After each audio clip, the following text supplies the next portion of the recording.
seu esforzo para suplir estas carencias, esforzo personal que fai cada un dos integrantes. Xa digo, non se nos dá medios ni para contratar auxiliares, ni para cubrir inmediatamente as plazas, co cal, para seguir mantendo o servicio, hai que tirar e vou facer da plantilla de Policía Local, que xa digo, agradecer desde aquí a súa total colaboración. O servicio de Policía Local, xa digo, co enorme esforzo dos axentes que quedan en servicio, se cubre o horario de oficina pola mañá e pola tarde, de lunes a viernes sempre, o cal non hai ausencia de servicio en ningún caso. Polas noites se mantén a colaboración co cuartel da Guardia Civil, é dicir, si é certo que cando non hai patrulla nocturna da Guardia Civil, cando hai patrulla nocturna da Guardia Civil, non hai patrulla nocturna da Policía Local, non sei se neste caso o escrito se refire a eso, pero si hai unha coordinación que xa houve sempre, pero ahora hai máis intensa todavía. O a xefatura da Policía Local se pone en contacto co Guardia Civil para coordinar as noites. Entonces, en función das noites que fai a Guardia Civil, esa noite se non sei se refiere, digamos, o escrito a esa EVA. Os fines de semana se cubre os servicios a gas algunhas veces a noite do domingo, que é máis tranquila. Tamén quero recordar que somos o único, digamos, o único concello, non só deste tamaño, sino de tamaños superiores, que temos servicio de Policía Local nocturna. É dicir, na comarca non hai ningún solo concello, nin Mugardos, nin Ales, nin Ortigueira, nin Cariño, nin Cedeira, nin Cabanas, nin Pontedeume, que teña servicio de policía, nin Fene, que ten máis población que nosotros, que teña servicio de policía de noite. Solo ten o Concello das Pontes, agregando as dúas cidades da comarca, que son Narón e Ferrol, que sí que teñen servicio de control. Pero quitando Ferrol, Narón e as Pontes, ningún concello ten. Hai que deixarlo claro. E a día de hoxe, nosotros seguimos cubrindo, xa digo, todos os servicios, co cal entendemos que non hai ningún problema. No escrito que facen de referencia, digamos, o representante sindical solicita ao Comité de Empresa e Xunta de Personal que soliciten unha reunión para pedir explicacións. A día de hoxe me consta, e me corrija o compañero concelleiro de personal se me equivoco, non hai solicitada ninguna reunión por parte nin de Xunta de Personal ni de Comité de Empresa por este tema. Por tanto, imagino que terán a súa información e entenderán que non hai ningún problema, máis alá do que é evidente que se nos jubilaron 4 membros da plantilla da Policía Local, máis un que se jubilará ao longo deste ano, e evidentemente o non instrumentarse medidas inmediatas para que o Concello, este e os demais concellos do territorio, poidan suplir de xeito inmediato esta carencia, pois nos vemos na obriga de tirar do bo desempeño e do bo facer da plantilla actual para co seu esforzo seguir mantendo o servicio. Sí, queredes... Sí. Tamén quería facer unhas preguntas ao respecto. Como van afectar estas xubilacións as vacacións dos policías locais? Si se ten previsto sacar as plazas de auxiliares de policía, é dicir, se se van paliar estas baixas, estas xubilacións con auxiliares, e se tedes previsto estas oposicións tanto a policía, se é o caso de auxiliares, de levar na Xunta de Galicia, como están facendo outros concellos da contorna. O tema de organización de vacacións é un tema de organización interna da plantilla na que o Concello non entra, eles se organizan, fan os seus cuadrantes e se organizan, xa digo, e desde aquí agradecer unha vez máis o esforzo enorme que están facendo para que non se note esta mesma na plantilla. Agradecerlo porque o fan desde o seu esforzo, que mellor non están obligados a tanto, pero fan por, digamos, por facer e bo desempeño.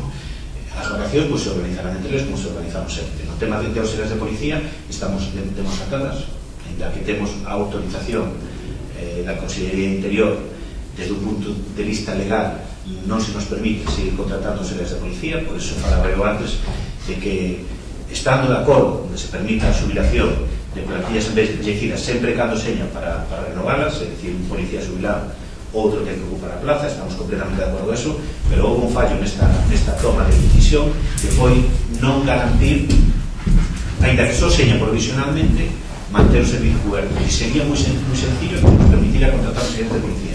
O sería, eso non podemos facer, co cal estes anos ou estos meses por dentro tiraremos esforzo da plantilla policía. E en canto a delegación á Xunta, en principio aquí os procesos de selección de personal sempre os fixemos nosotros e nese sentido vamos a ir fazer nosotros.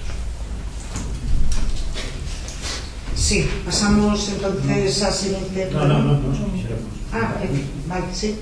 É que no escrito que se nos pasou dice que só se cubriron por completo e con 2 agentes 5 días no mes. Xa, pero non quero insistir, pero a miña información non me traslada este escrito, que tamén conozo. Eu que evidentemente teño que contrastar este escrito co responsable do servicio.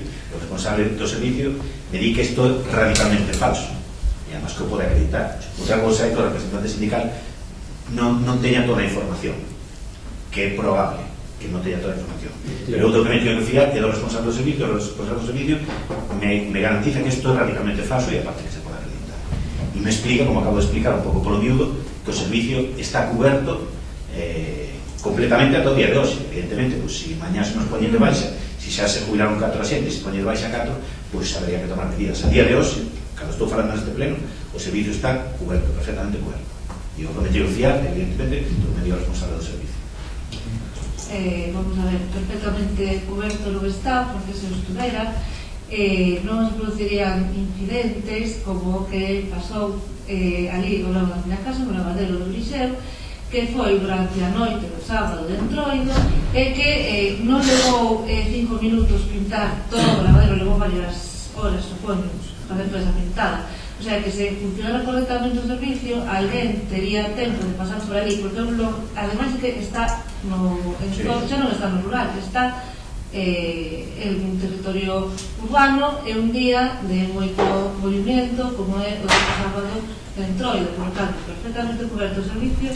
Me vas a permitir que, bueno, que isto que está facendo é demagogia pura e dura, porque os feitos vandálicos se producen regularmente, así tuviéramos 30 xentes da policía local e 50 guardias civiles, porque es algo que pretendas, que detrás, en cada rúa ou detrás de cada farola, aí va un policía vigilando. Sabes que os actos vandálicos pintados xa non no Liceo. Estou falando de que aquí no centro do pueblo se fan regularmente pintadas, regularmente, e iso non trae causa de que hai máis ou menos agentes de policía. Me explico? Os actos vandálicos, por desgracia, por falta de educación e porque hai xente que funciona así, se produciron e se van a seguir producindo. Que ti relaciones eso coas xubilacións anticipadas da plantilla policía, pois, bueno, di moito do teu argumentario e non vou seguir afondando aí. Vamos a ver, se non hai persoal non se pode cubrir asignadamente o servicio. Pero, ainda que houbera máis personal, esos actos vandálicos iban a seguir producindo, ou non? Pero podía pasar por aquí. Claro, podía, ou non. Tamén podías pasar ti por ali e verlos denunciados, pero eso non pasa, verdad? Pode ser casual ou non. O que che garantizo é que, ainda que houbera 50 policías locales e 50 guardias civiles, os actos vandálicos, por desgracia, se van a seguir producindo. Porque é así. Entonces, a mí o que me produce un certo escalofrío é que ti pretenda relacionar ese acto vandálico concreto con outra problemática que non ten relación, que ti o pretenda relacionar. É como si, non sei, o día de mañá pues, pode pasar nunha feira, lle rouba a carteira a un vecino, oleada de carteristas en as Pontes por culpa da policía local. Pode pasar, e estou seguro que si pasa, algún fará esa relación, pero que non é así. Outra cosa é que se aproveita a circunstancia para tratar de facelo, pero eso di moito de que non utiliza ese argumentario. Ben, e non podíades prever que se iban xubilar 4 personas nun corto período de tempo? Disto eches esta legislatura neste salón de pleno? Creo que sí, verdad? Creo que sí. Bueno, pero parte sí. Aquelo da lei orgánica de racionalidade presupuestaria, sostenibilidade financeira do señor Montoro non nos sona de nada, verdad? O a tasa de reposición de efectivos que sale todos os anos no primeiro BOE de xaneiro non nos sona de nada. Pois se nos sona, aforra a pregunta, por favor. Se queres facer, tamén xa contesta. Pero que estamos falando de xubilacións anticipadas, non de xubilacións... Claro, e que empecé explicando. O normal, eu repito que estou de acordo con que se permita a renovación das plantillas que están envellecidas e que pues, esa xente que leva cotizados 35 ou 40 anos se vayan para a casa E entre xente nova e se abran as plantillas. Eu entendo, e entendemos todos aquí, que iso é bom para todos. Non só na policía, sino na sanidade, na educación, porque sabemos o que pasa. Durante anos non se convocaron, precisamente por isto que te estou comentando, non se permitía, se xubilaban moitos funcionarios e non se recollían. Co cal, plantillas escasas e embellecidas. Non fai falta, eu penso que vas a calquera servicio público e verás un salto generacional brutal. Os funcionarios ou teñen, xa son de edad avanzada, e nestes últimos anos, entrou algunha renovación, pero hai un salto brutal. Por lo mismo que decías tú antes, que non se aproveitou o capital humano que había, formado e perfectamente formado, e se tuvo que dedicar a outras cousas no resto do país porque non se convocaron, se permitiu todo isto. Pero María, hasta o 30 de diciembre do último oficial non sabíamos se podía jubilar os policías. Digo, sabía nadie. Entonces se adopta unha medida, por eso digo que estamos de acordo coa medida, co que non estou de acordo que non se nos den solucións aos concellos para resolver o problema, porque era moi sencillo permitir contratar auxiliares de policía que ao mesmo tempo se estaban formando, que collían experiencia, collían puntos para as oposicións e tiñamos o servizo coberto. E así todos tranquilos, correcto, porque además as plazas están creadas, as dotacións económicas temos os ayuntamientos e non habería ningún problema. Pero o problema é que se dá unha medida que é boa, se adopta unha medida que é boa, pero non se nos permite adoptar medidas sustitutivas para este período intermedio. Ben, Benegar. Sí, a ver se non son demagóxicos. Unha pregunta só. Bueno, varias preguntas. Sí, Pero, a ver, quen acordou entonces o 30 de decembro as xubilacións para o corpo de policía?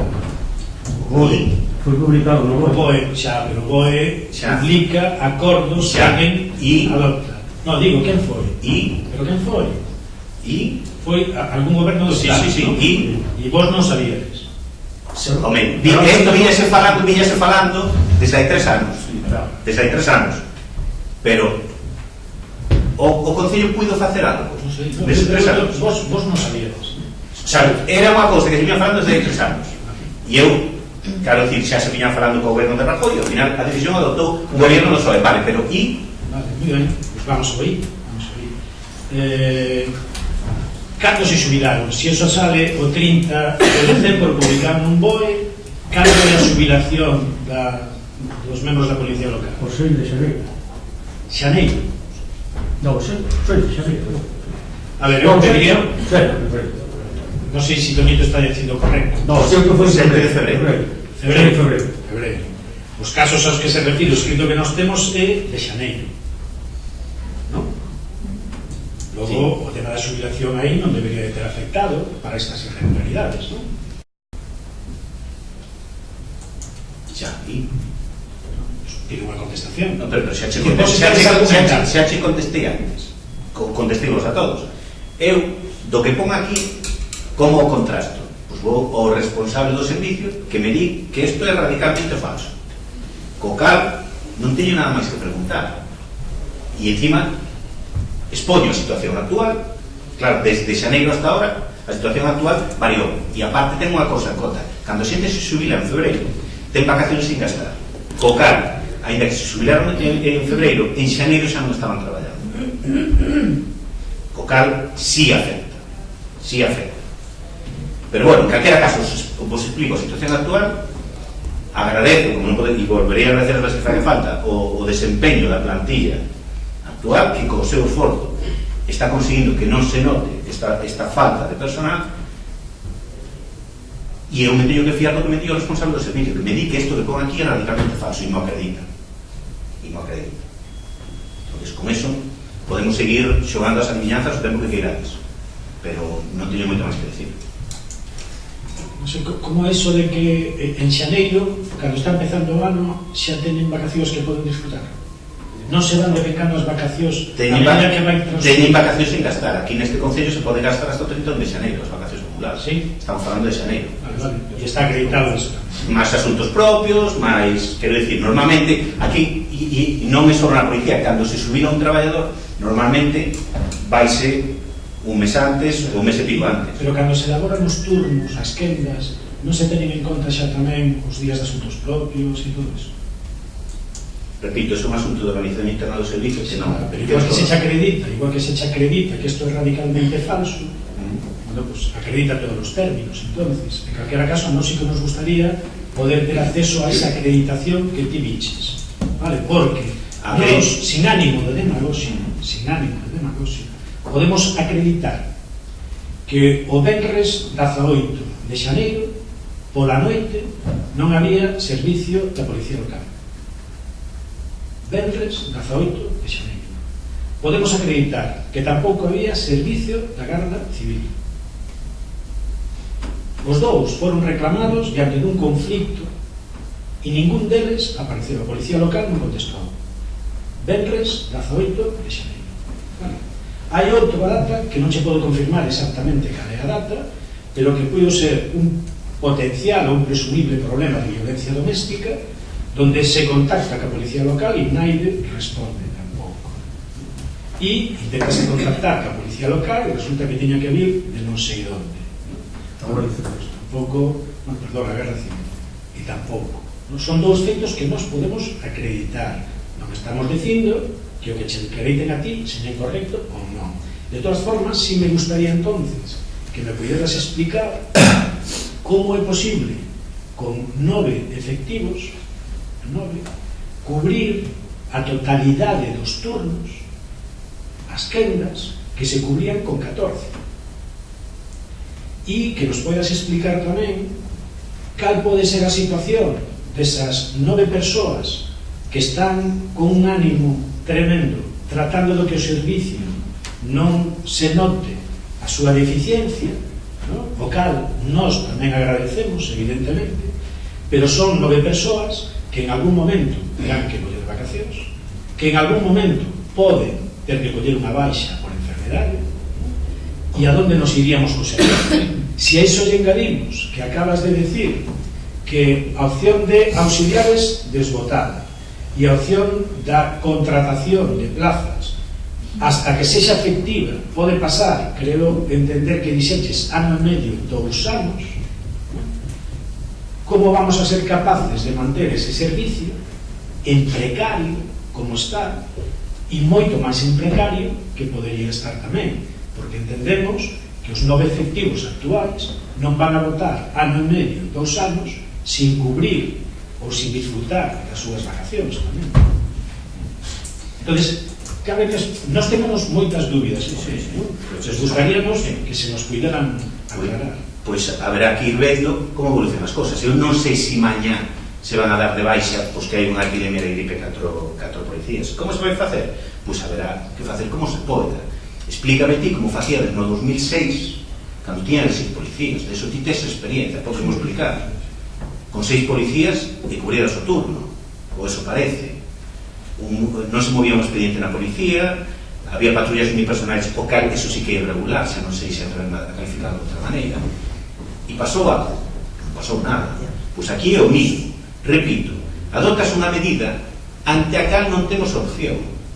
Agradecer enormemente a boa vontade e disposición dos membros da plantilla da Policía Local. Si dentro de un mes pues os efectivos son outros, pois haberá que operar en consecuencia e non pasará nada. Repito, As Pontes é o único concello que ten servicio de noite, o único, Agás, Narón e Ferrol. Nos outros concellos que non teñen ese servicio teñen algún problema. Entón, por que aquí vamos ter algún problema? Por que? Haberá que adaptarse en tanto non se poida suplir ou cubrir esas baixas. E o que non me gustaría é que se utilizara a demagogia, xa digo, estaría feo que a unha persona lle desaparece a carteira na feira e de repente o problema é a falta de plazas da policía. Sería, en fin, non me atrevo a calificarlo. Repito, non hai opción, son feitos consumados, se adopta esa decisión e non se nos dan posibilidades de suplir, co cal nosotros agilizaremos o máximo posible a oferta pública de emprego para suplir as baixas e iremos gestionando os turnos. En todo caso, o responsable da Policía Local será quien gestione os turnos e ofrecerá a mellor alternativa posible. E non me cabe ninguna dúbida de que a explicación que se me ofreceu é a certa, polo menos eu teño a obriga de asumir que é así. Ben, Está ben comparar ir cara atrás do tempo e coller o 2006. Perdona. Sí, sí. Levamos, o sea, está contestada a pregunta que era presentada por escrito, fixechedes máis preguntas, vamos a pasar á seguinte, de todas formas, se queredes despois facer outras preguntas ao respecto no seguinte apartado. Vale, continuamos ca seguinte pregunta, que era tamén unha pregunta que presentaxedes o grupo do BNK, que di en agosto de 2018, don Carlos Formoso Toqueiro, veciño das Pontes, acude aos servicios sociais do Concello para solicitar o servicio de axuda no fogar motivado pola enfermedade cardiovascular grave dunha familiar, situación que se persiste na actualidade, agravada por outras complicacións que están á espera dunha intervención cirúrxica. Presentada no mesmo mes a documentación requerida co informe técnico favorable na actualidade, 8 meses despois non ten concedido o servicio solicitado nin ten recibido contestación algunha oral ou escrita por parte do Concello, porque non ten concedido o servicio solicitado, cando terá, cales son os motivos para tal demora.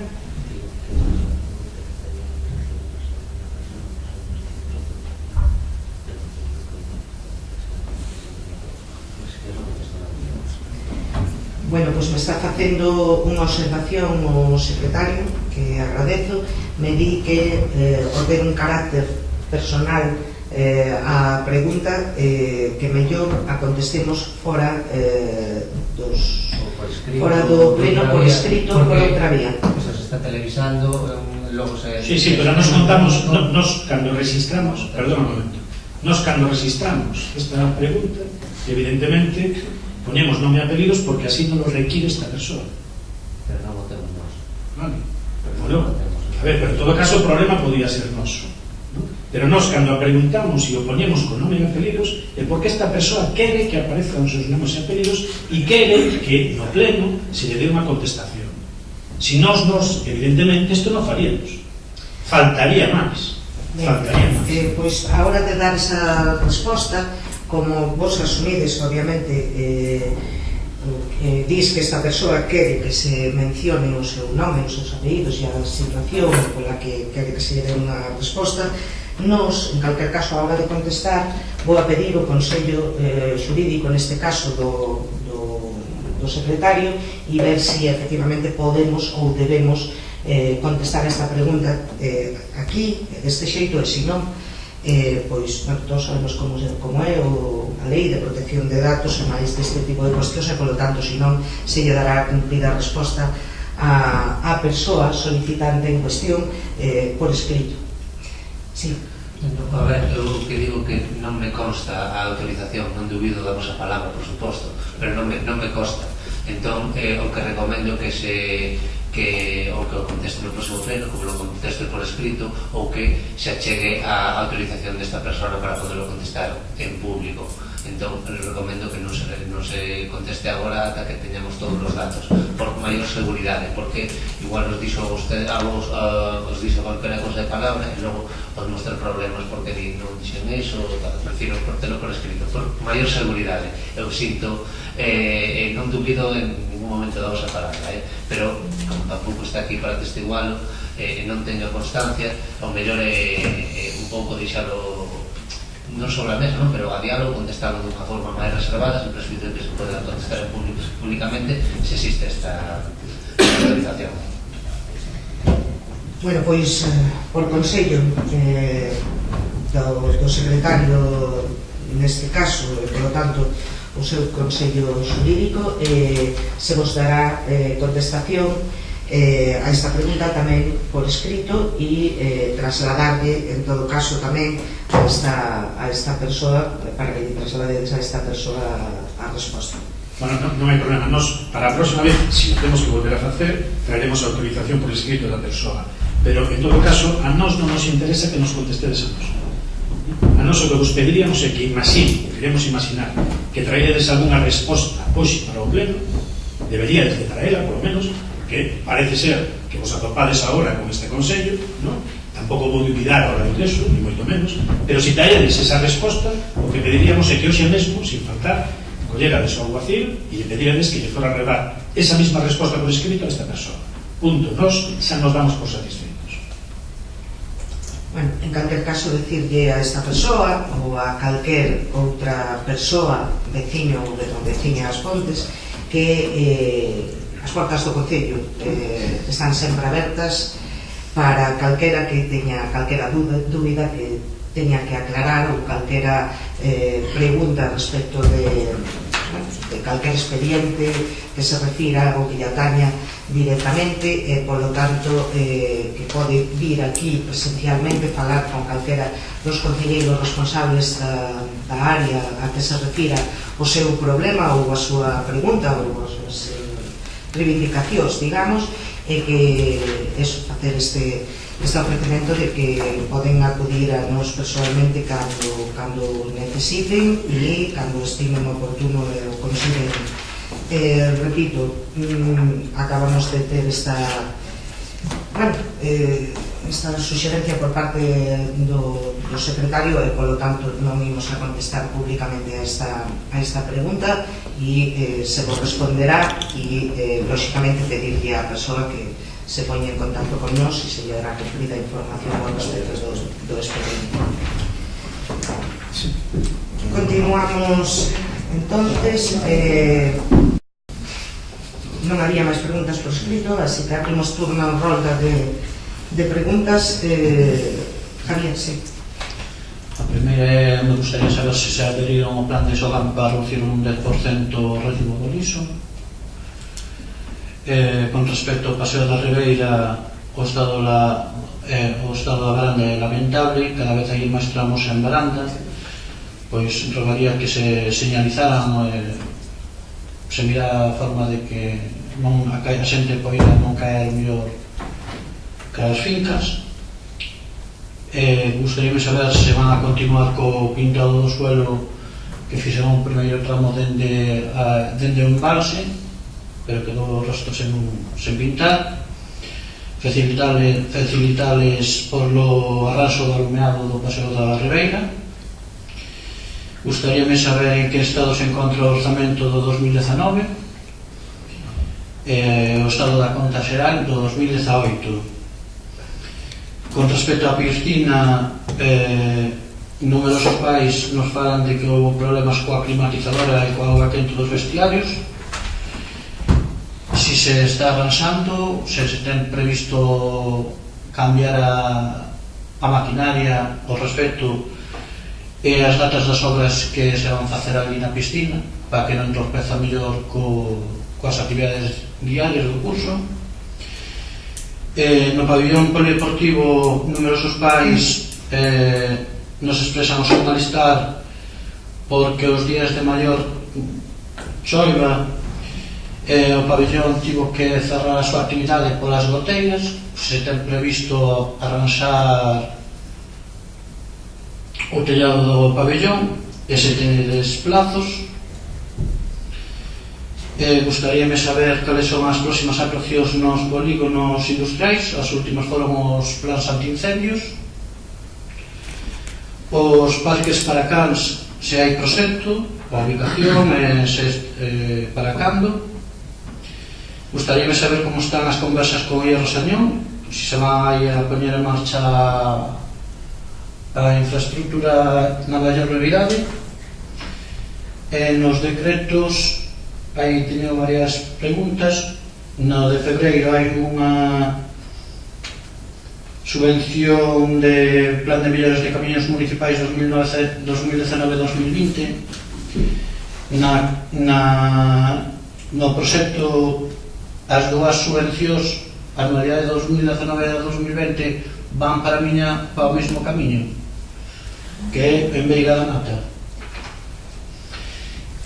Gustaría saber tamén que nos comentaran tamén a subvención que hai para o suministro de instalacións de sinalización turística inteligente para o municipio das Pontes, en que consiste. Gustaríame saber quen foi o que puso o precio para a adquisición dos rodetes da excavadora. Sobre a subvención para facer o aparcamento no polígono industrial de Penaporreira, que nos comentarades un pouquiño a ver como era o proxecto, se era para camións, se era para os...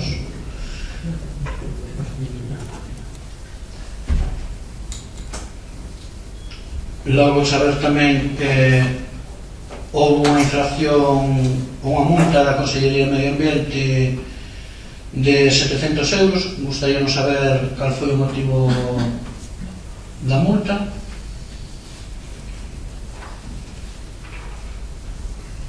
E hai unha subvención tamén do, bueno, é o Fondo de Compensación Ambiental para o ano 2019, no que se vai facer a limpeza de marxes e gabias en varias estradas e camiños rurais.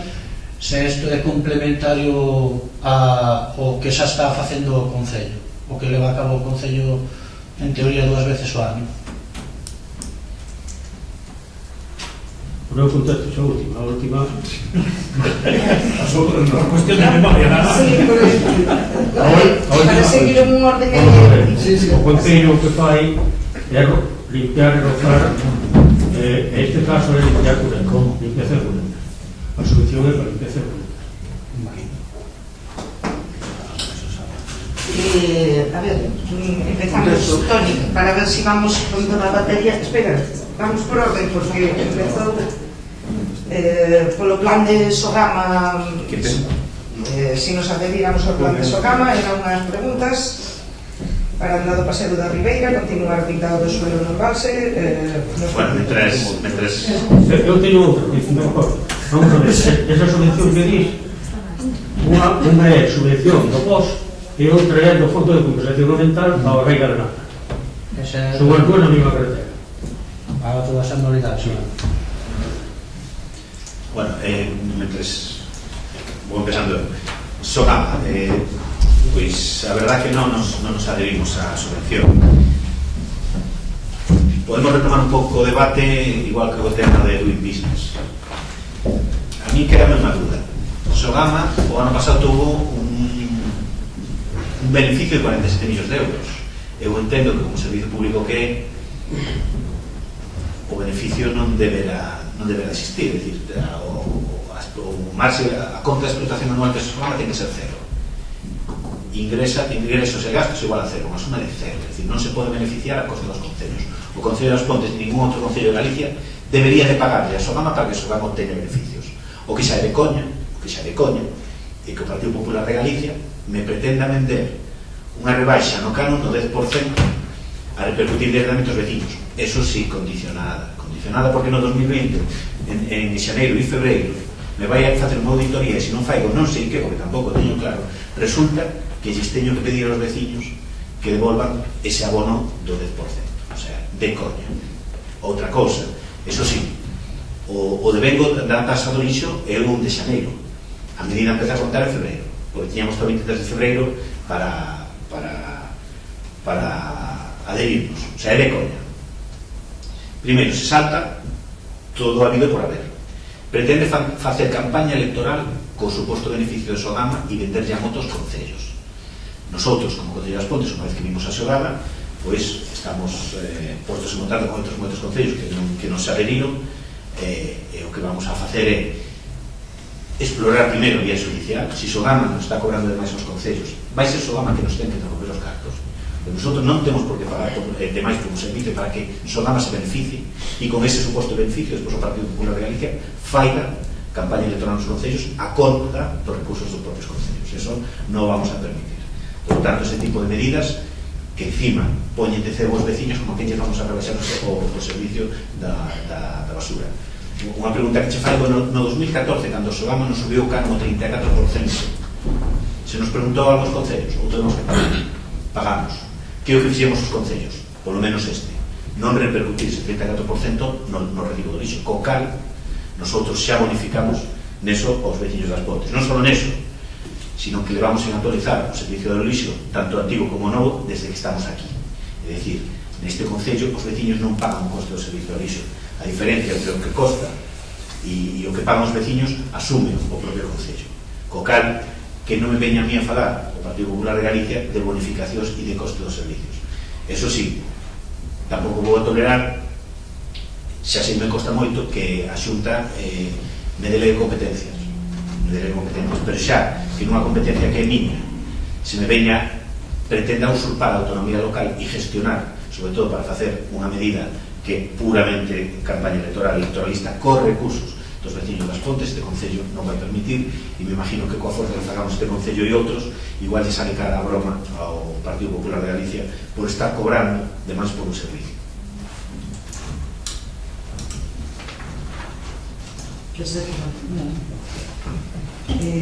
Había outra pregunta que quería responder, Kiko. Sí. Chicho, perdón. Sí, Chicho, non vai o micrófono. Bueno, en referencia ao que decías primeiro da piscina, decirse que nos fallos na maquinaria que leva sin fallar, por sorte, 25 ou 30 anos, e agora empezado a dar fallos.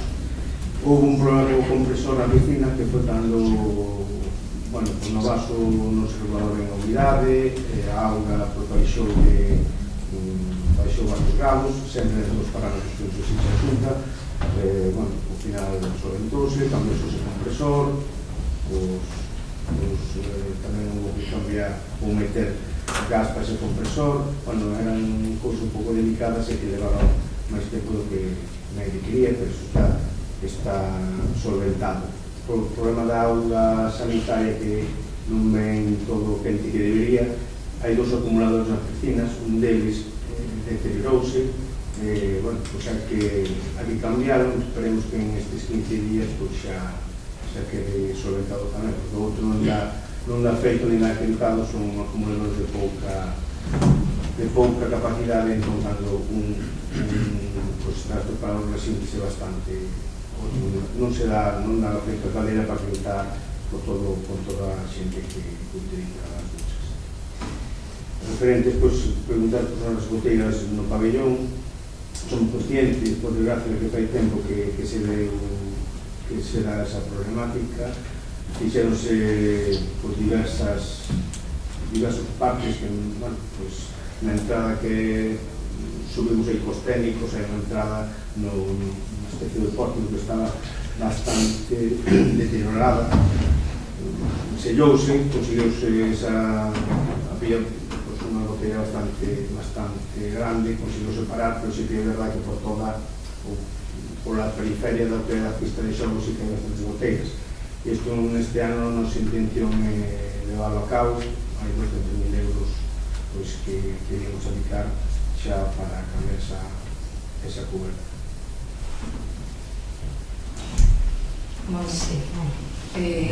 Sobre Diego Sañón, que preguntabas antes cal era a situación actual, decirche que, bueno, nas últimas conversas que mantivemos con eles nos confirman que están coa posta en marcha e coa adecuación da maquinaria que había dentro das instalacións. E preguntabas tamén pola subvención de señalización inteligente, en que consistía.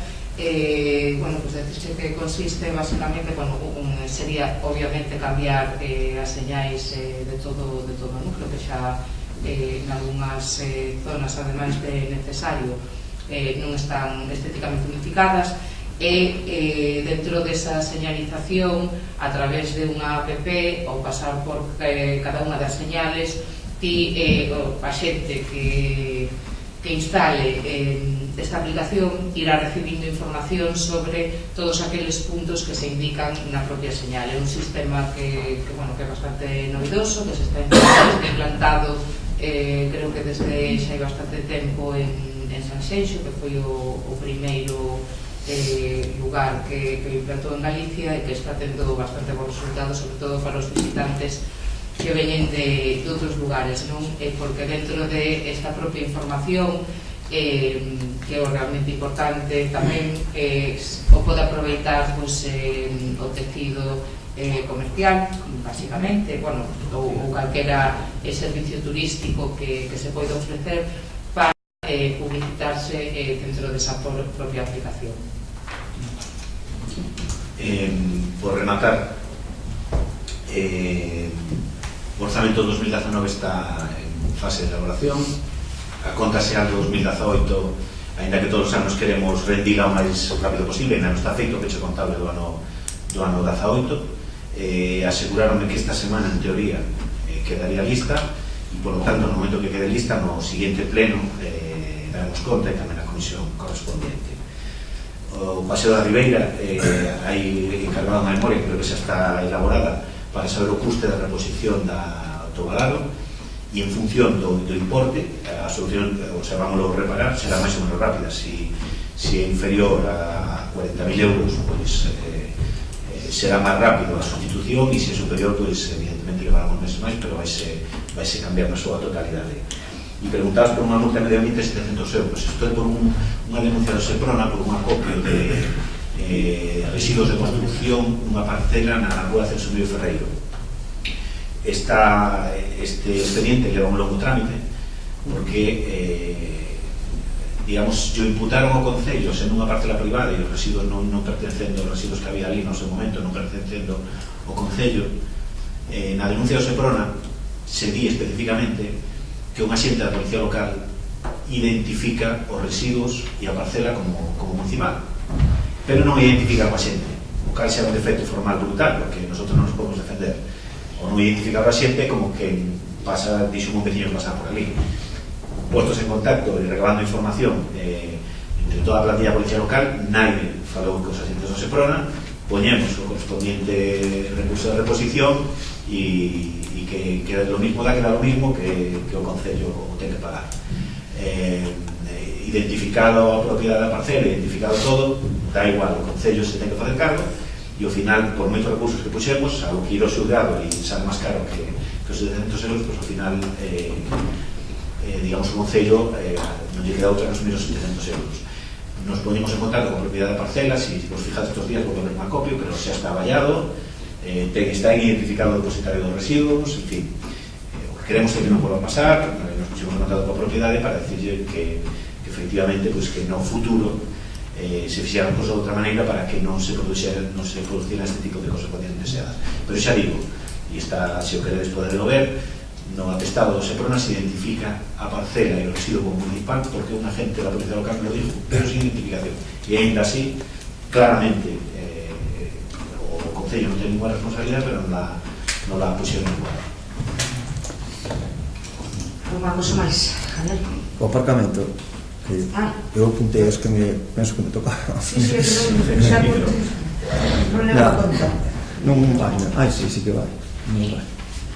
Nada, facéis dúas preguntas, as actuacións e máis o aparcamento de Penapurriel. Bueno, o aparcamento de Penapurriel solicitamos unha subvención, a ver se non la conceden, que sería para facer na parcela que hai de equipamento que está ao lado de Delicias Camión.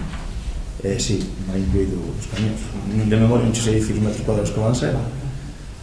En Airíos, pues, intentaremos, sobre todo na zona de ella, reparar algúns tramos de aceiras que están pues, en un estado bastante lamentable.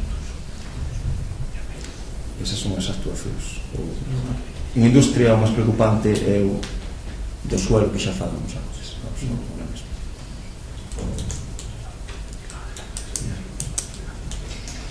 Ben, non queda nada por responder, non? María. Bueno, pois comenzamos, como sempre, contando eventos ao alcalde nos plenos e reivindicando que venga, que o seu traballo está entre as súas funcións. Dito isto, tínhamos presentado unha pregunta escrita, pero non se deuse de traspapelar ou algo. Presentámosla, bueno, está de antes do 9 de marzo, pero non pasa nada. Era ben que acelérades porque para poder contestar. Vai sobre non a teño, María, non me non consta. está non está por identificación de xuntos vascos. No, pero non me consta. Pero a futuro, digo eu, como que todos compartimos unha carpeta onde aparece a documentación do pleno, porque a mí pasoume para este pleno, non sei que día, o lunes, no despacho, e vou mirar a ver que é por pleno, e non había nada. Había os reconocimientos extrajudiciales, a aceptación da dedicación e unha corrección de erros que ni siquiera era un pleno. Entón, cando detectemos por calquera de nós, porque claro, non podo saber o que presentan os outros grupos, entón, cando calquera de nós detectemos unha EMA, pois o avisamos a Secretaría para que digamos, para que todos seamos conocedores da documentación que vamos a preparar así en dos plenos e non pasen estas cousas de que falta documentación e logo sorpresas de que falta unha pregunta. Claro, é que, por exemplo, houve mocións que incluímos, que votamos a urxencias, incluímos, pero houve mocións que entraron, creo que o mesmo luns tivemos coñecemento delas, porque as metichedes co rexistro telemático o mesmo domingo a noite, e claro, ata o luns a última hora da mañá, pois non, ni siquiera estaban incluídas non sei agora como se chama, no servidor para que tivéramos acceso, non nos, sino en todos, non? Todos os grupos a coñecelas, o sea que entonces, bueno, non consta a pregunta. Bueno, vou facer igualmente. Cantas vivendas galeiras existen nas Pontes? Cal é a política de vivenda no Concello das Pontes? Por que este Concello non se adira ao programa de vivendas galeiras impulsado polo Instituto Galego de Vivenda en Solo e a FEDAM? Por que o Concello non trata de introducir no Casco Vello os planes de rehabilitación que subvenciona a Xunta? E por que ainda non temos un plan de urbanismo desde fai casi 11 anos que estáis aí? Bueno, contestareiche o que sepa ou a miña visión. Vivendas galeiras, pois non sei o dato, pero sí que o temos porque precisamente nos traballos de redacción do PSOE aparecen perfectamente detalladas o número de vivendas galeiras. En calquera caso, non sei se o sacas por un artigo que saleu na Mo de Galicia, que a mí, por certo, me sorprendeu, o índice de vivendas galeiras tanto na comarca como nas cidades. E se vos fijades, todos temos a percepción de que aquí hai demasiadas vivendas galeiras e o porcentaxe de vivendas galeiras é moi inferior aos concellos da contorna e incluso as cidades. Non sei se vai por aí, pero en calquera caso mirarei e cho comentarei. O tema do PSOE, sabes que está en marcha e que son procesos dificultosos. Ti se miras cantos concellos teñen adaptado o PSOE, cantos concellos de Galicia teñen adaptado o PSOE a día de hoxe, penso que son un pouco máis de 100, son na cifra 101, se podo asegurar, de 360 e pico concellos.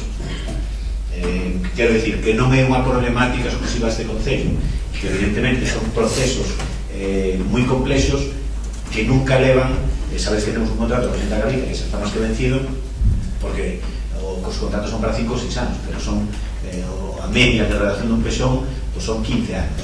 Non pasa nada, vamos solventando, vamos levando adiante. O que se trata é que o resultado seña bon e para a maioría dos veciños, e os temas urxentes, como podedes comprobar por a frecuencia dos expedientes de modificación puntual que levamos adiante, os vamos solventando vía modificacións puntuales que son máis áxiles, co cal, digamos, non estamos inermes nese sentido. E non sei que máis cousas me preguntabas. O programa para os ARIS, me imagino que te refieres a esta rehabilitación integral. Xa o tratamos aquí, penso que a tua compañera Jessica presentara alguna moción no seu día, e que entendemos que non aporta nada aquí, salvo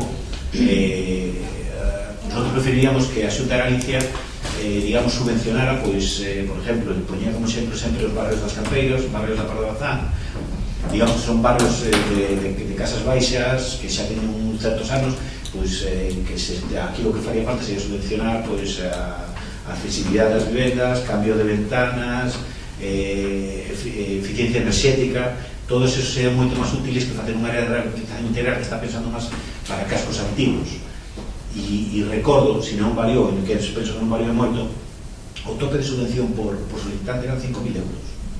Ti pensa na restaurar unha vivenda na vila con 5.000 euros que faz.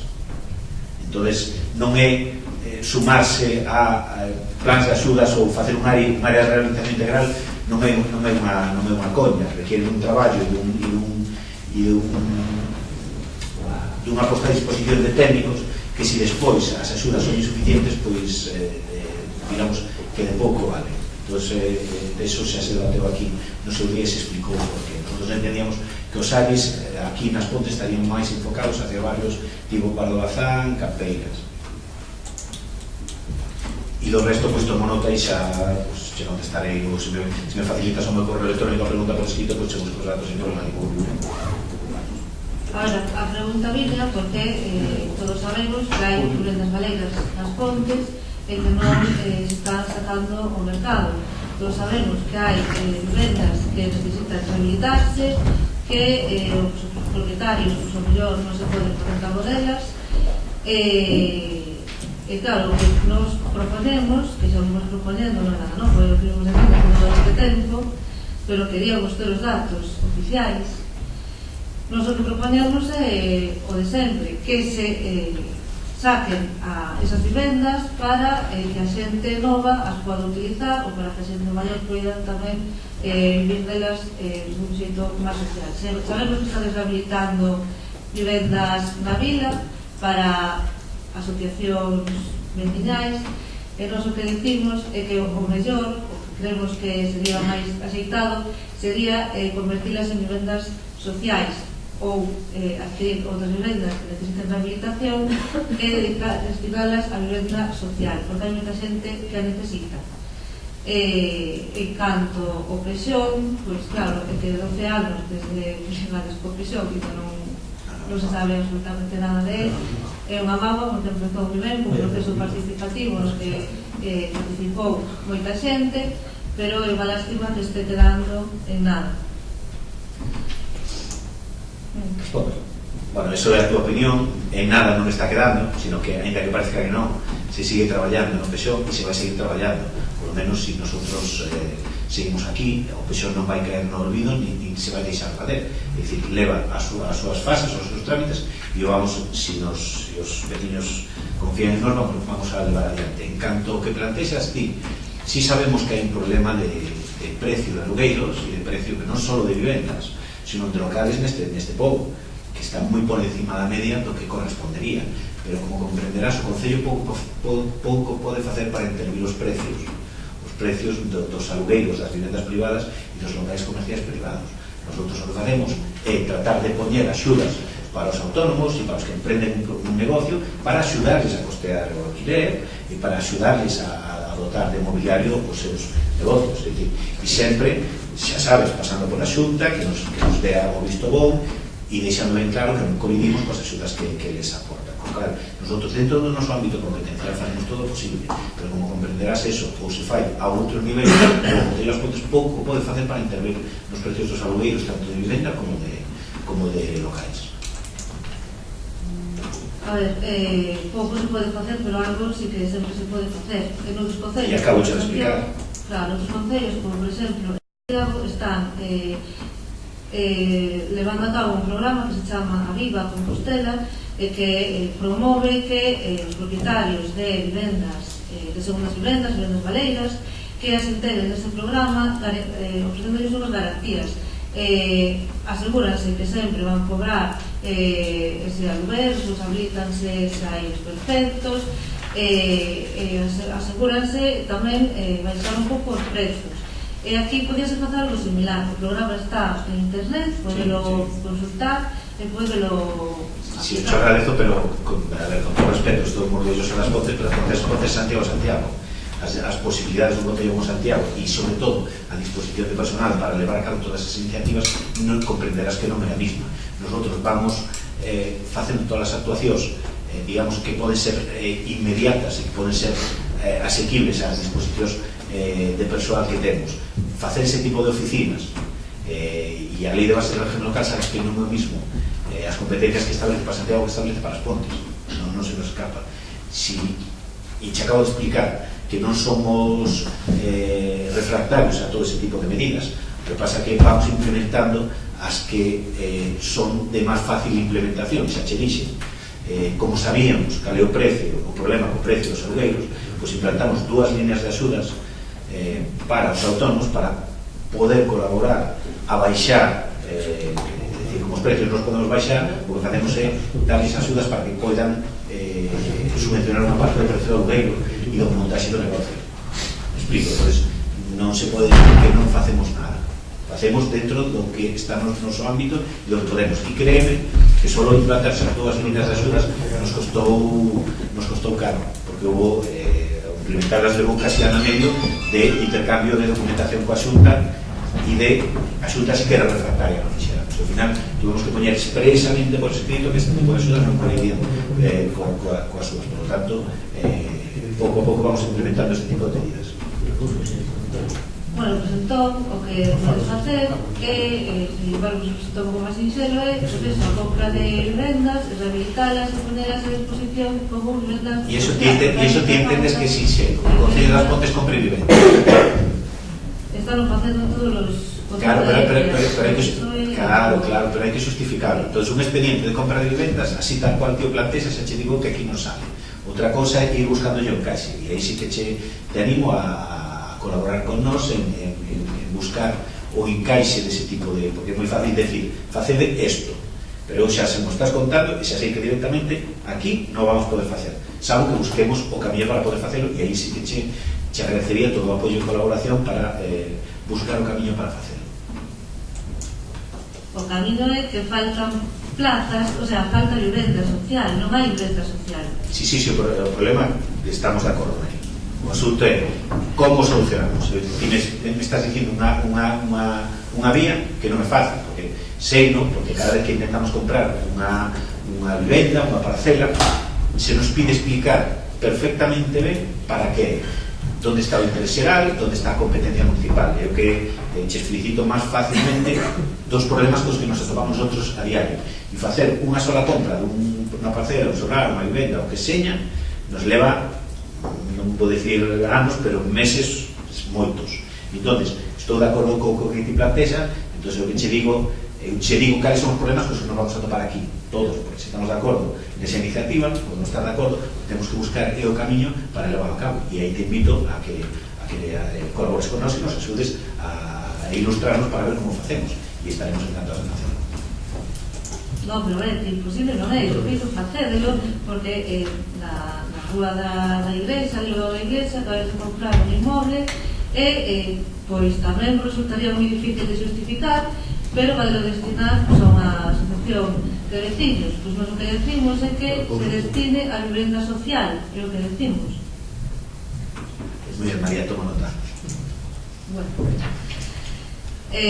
outra pregunta que tiñamos é que estes días saiu na prensa que ides iniciar as obras do xeriátrico, porque xa tedes unha axuda da Diputación, e nós queremos saber cal é o proxecto que tedes e cantas plazas vai ter, porque na mesma nota de prensa, porque nós as noticias que temos son da prensa, e na mesma nota de prensa dice que vai haber unhas plazas que son concertadas. Queremos saber cales son esas plazas.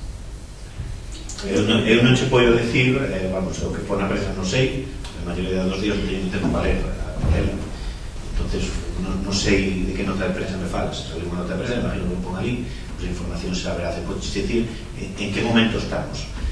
Xa os expliquei aquí moitas veces que isto vai por pasos, hai que ter unha delegación da Xunta, que xa sabemos máis ou menos o que piden. Para iso hai que facer un estudo económico de custes que está prácticamente rematado. Xa vos din en algunha sesión anterior o prezo do custe sin, digamos, do custe do servicio anual, que andaba rondando os 900.000 euros, eran 890, se me recordo mal, 810 sin IVA, 890 con IVA. A partir de aí temos que ter o terreo, bueno, pues houve as dificultades que houve, parece que por fin Endesa vai firmar o contrato de arrendamento con dereito a compra para poñer a disposición os terrenos. Tendo todo eso, temos un proxecto básico que se convertirá en proxecto de obra, se financiará a obra e se pondrá en marcha o xeriátrico. É dicir, isto non é, como se di por aí, é que o Concello non fai nada, que levamos moitos anos dando pasos para chegar a un fin, e ese fin, evidentemente, cada vez está máis cerca. A Diputación comprometeuse con nós a financiar en $500.000 a actuación, o que tamén é de agradecerse, non se solicitou desde aquí a colaboración da Diputación, non tiñamos ninguna dúbida de que iso iba a ser así, e agora que, digamos, o desenlace está xa moi cerca, pois evidentemente a Diputación, pois, en conversacións con eles, pois se ofreceron, se criticaba que si a Diputación colaboraba con o Concello de Somozas. A Diputación, como non ten, como é a súa obligación, colabora con todos os concellos da provincia. Neste caso, para este proxecto, que é singular, porque ningún concello da comarca, ningún, vai ter unha residencia municipal, as Pontes vai ser o primeiro, pois a Diputación conseguimos un acordo con eles para financiar 1.000 millóns de euros, e neso estamos dando pasillos pequenos, que xa sabemos que desde fora se fan eternos, tamén se nos fan eternos os que estamos aquí dentro, pero que nadie teña máis mínima duda de que este proxecto se vai llevar a cabo. Ben, Ortigueira é unha residencia municipal. Residencia municipal, 100%. Diría que sí. ¿Cómo? Perdón, porque non estou dicindo. Ortigueira? Ortigueira, non, ninguna, xa che digo que ningún concello da comarca ni da contorna ten unha residencia municipal, nin Avancera. Bueno, vamos a ver. Arrendamento con dereito a compra, estás dicindo que negociaste con Endesa un arrendamento con dereito a compra. Sí, sí. Que tens que pagar o aluguer, temos que pagar o aluguer. Temos que pagar o aluguer, evidentemente, as cotas de alugueiro se detraen do precio de compra no momento que se pode comprar. Nunca escondimos que esa parcela ten unha problemática, igual que o resto do Pueblo das Vegas non se pode segregar, tampouco se pode segregar o Hospitalillo, pero posto que temos un acordo coa propiedade e o Concello, a solución legal e técnica que se nos ocorreu foi un aluguer con dereito a compra, é dicir, alugaremos o terreno e podemos facer a obra, e no momento que o proxecto de urbanización das Vegas, que tamén está preto a comenzar, este rematado e o Concello asuma os sistemas xerais, os equipamentos, zonas verdes, e se poda parcelar e segregar para que os inquilinos actuais podan acceder á propiedade, o Concello tamén poderá acceder á propiedade do Hospitalillo e da parcela xacente, que son 7.000 e pico metros cuadrados. Iso non significa que vai a ser máis caro para o Concello, significa que as cotas ou os cotas de arrendamento diminúen ou van contra o precio da compra futuro que se materializará no momento en que se poda segregar e vender. E sabedes cal é ese precio? Si está valorado polo arquitecto municipal, non podía ser de outra maneira. Pois non recordo, teño que mirar. Bueno, de acordo, bueno, pois nada. Presentaremoslo por escrito no seguinte pleno. Ben, nos o que queremos simplemente facer un comentario, decir que vale, hai que pagar o arrendamento con dereito a compra, e hai que pagar a construcción ou remodelación da residencia. Iso non é o que máis nos preocupa, porque, como ti acabas de decir, hai axudas, e hai axuda de Diputación, e hai outro tipo de subvencións. A nós o que nos preocupa é o mantemento no tempo deste servicio, que creemos que é moi importante, que é básico para o noso concello, que fai moita falta. Entón, o que temos medo é que se gestione de xeito que non sexa viable no tempo. E por iso nos gustaría que nese acordo de gestión, que a gestión fose pública, para empezar, que non fose subrogada ou contratada a unha empresa, ou cedida a unha empresa privada. Gustaríamos que a gestión fose pública, e como sabemos que iso vai ocupar moitos fondos das casas municipais, gustaríamos que houvese un convenio de colaboración entre a Xunta, a Diputación e o Concello para a xestión pública da residencia, porque senón nestes momentos sí que se podería asumir porque hai cartos, pero dentro de uns anos o mellor a situación económica do Concello cambia e non queremos pechar a residencia ou que acaben máis privadas. Bueno, en principio, eso. Temos coñecemento por outras residencias que son de titularidade municipal e de xestión municipal que, bueno, teñen algunhas dificultades para o seu financiamento. E iso que máis da metade das súas plazas están concentradas coa Xunta. É dicir, só quedan a disposición do Concello, dos vecinos deses municipios, menos da metade. Entón, ao final, se vamos estar sufragando un servicio que ao final non vamos poder utilizar os vecinos, por eso sugerimos que se dé ese tipo de acordos con todas as institucións. Nosotros, en principio, o proxecto que temos é dunha residencia psiquiátrica municipal 100%. Por qué? Primeiro, porque entendemos que hai demanda, vai haber demanda solo entre veciños das Pontes para esa residencia, co cal, ao final, se entras na concertación coa Xunta, te metes no sistema da Xunta e xa, digamos, escapa ao control do Concello a gestión desa residencia, por eso escapamos deso. Ti manifestas as túas esperanzas, que son lógicas e además debe ser así, sobre o futuro sostenimento da residencia, pero hai unha cousa clara: no procedimento de tramitación da delegación da competencia, esta delegación non se produce se ti non garantizas que tes a capacidade de sostenimento presente, non só presente, sino futura da mesma. Nosotros temos claro que é un servizo que debe prestarse ou sí, que o Concello ten capacidade económica para prestalo, e evidentemente tamén temos claro que se hai que prescindir de algún outro servicio, de ser superfluo servicio, recortar de onde seña para prestarse este servicio que tenemos que é básico, pois habrá que facer.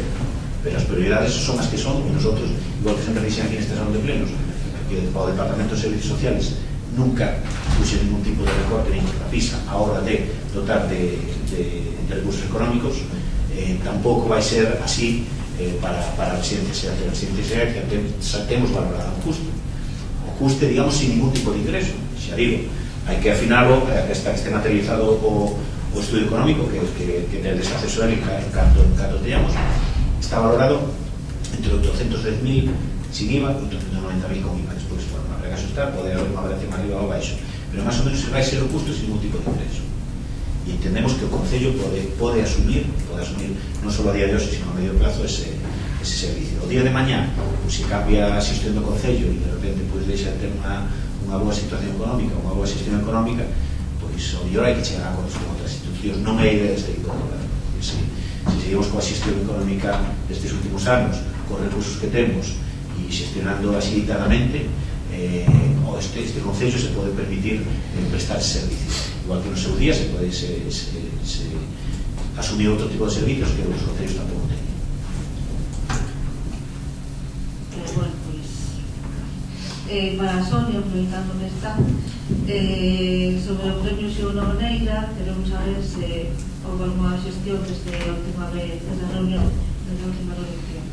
O teu compañeiro Bebeira chamoume me parece que 2 semanas para decirme que se había puesto en contacto co fillo de Xeo Nogueira e que entón que se podía chamar nestes días para ter unha reunión con él. Bueno, que sí, pasou o micrófono, como ainda pas que eu non tive un rato para chamarlo para que me reunión, pero bueno, en breve sí que xa me dice o meu compañero que le dei esa chamada e queremos esa reunión, pero para o espacio de entrada, pues sí que non hai ningún problema en reunirnos e falar. Vale, de acordo, pois que sea un plazo corto, porque xa vai para todas as que se aprobou a moción. Pero de todas as maneiras, este equipo de goberno nunca se comprometeu a realizar ese premio que vos estáis demandando desde aquí. Xa falamos cada vez que sacades o tema, sempre houve unha valoración positiva para reunirnos co fillo, para a secretaria que tiñan, e como xa os expliquei en outras ocasións, non foi culpa nosa que se fora dilatando no tempo. Eu, ata hai 2 semanas que me chamou aproximadamente a Bebeira, pois non estive na espera desa xuntanza que foi a Fundación a que non tuvo a iniciativa de tirar para dentro con estas xuntanzas que se están a solicitar. Bueno, pues aproveitando que estás hoxe, queríamos que nos deras conta das reunións as que puxes a Madrid co Ministerio. Pois a conta foi eso, o que saliu publicado. Fixemos unha reunión co Ministro para, que diera a intención que temos de levar a cabo o Museo da Minería, de buscar algún tipo de apoio desde o Ministerio para seguir para adiante con este proxecto. Eles atenderonos os obligatorios e estamos a espera de seguir esa línea, ¿no? Tedes algún compromiso por escrito? Por escrito, Valentín, no sé, en principio, bueno, a ver, penso que Valentín que tiña, é dicir, que quedaron, eso tiña que preguntaron, porque sí que se quedou a espera de que mandaran un escrito conforme se comprometían a facilitarnos algún tipo de axuda, e ben decían tamén que tanto podía ser dese departamento de cultura que podían, bueno, un pouco, pois eso, se iba a falar, pero sí que tamén nos remitían un pouco do departamento de medio ambiente, porque, bueno, calquera dos ministerios nos podían botar unha mano. De entrada non teño documentos a non ouvir, pero sí que hubo esa idea de remitirnos por escrito esa información. E tedes algún proxecto para o museo? Pois o proxecto non sabemos en o tempo cando se levará a cabo, pero sí que se está mirando esa maneira de retomar todo ese arquivo que hai do inventario dos materiais e, bueno, poñerlo en marcha, porque sí que nunca se deixou. É un tema que sempre estivo sobre a mesa, pero, bueno, por motivos ou por outros, estuvo un pouco máis parado, pero sí, a intención é, de logo, que se faga un museo da minería, que, bueno, material hai, agora hai que facer unha catalogación actualizada, porque é unha catalogación que xa está feita desde hai anos, pero sí que hai que actualizarla, e, bueno, valorar que de todo o material que hai, pues, cal é o máis interesante para expoñerlo, porque a verdade é que é moito, e, bueno, de entrada, pues, non se priorizou sobre uns ou outros materiais para expoñer. Bueno, entón, a vosa proposta sería facer un edificio e exponer esas pezas. A ubicación estás a valorar. A ubicación todavía non estás a valorar, é dicir, hai un edificio que é posible que se enlace aí, pero todavía non queda definitivo. Entón non chegou a decir onde se vai a facer onde non, porque de entrada non podo confirmar. Si que está, bueno, a veces de pecharse e de tomar unha decisión sea máis definitiva, pero encerrado non está. Ben, é que cando se fixeran o ano pasado, hai 2 anos, xa parece, unhas jornadas sobre turismo industrial aquí nas Cortes, unhas propostas que de feito está se levando a cabo nalgunha vila de Alemania, é a creación dun museo, pero máis interactivo, máis ao aire libre. Están facendo unha especie de pabillón no que se proxectan imaxes, a historia da mina, como se construiu todo isto, e despois deixano máis aberto, máis, non sei, non tive a oportunidade de ir a ver as personas, pero o que me contaron é un proxecto comunitario, colaborativo, no que todo o pueblo participa, todo o pueblo aporta ideas, e despois é aberto, non é pechado nun edificio, si que teñe unha parte no que se proxectan estas imaxes, e hai unha serie de instrumentos que están ali expostos, pero o resto é o aire libre, que é unha experiencia de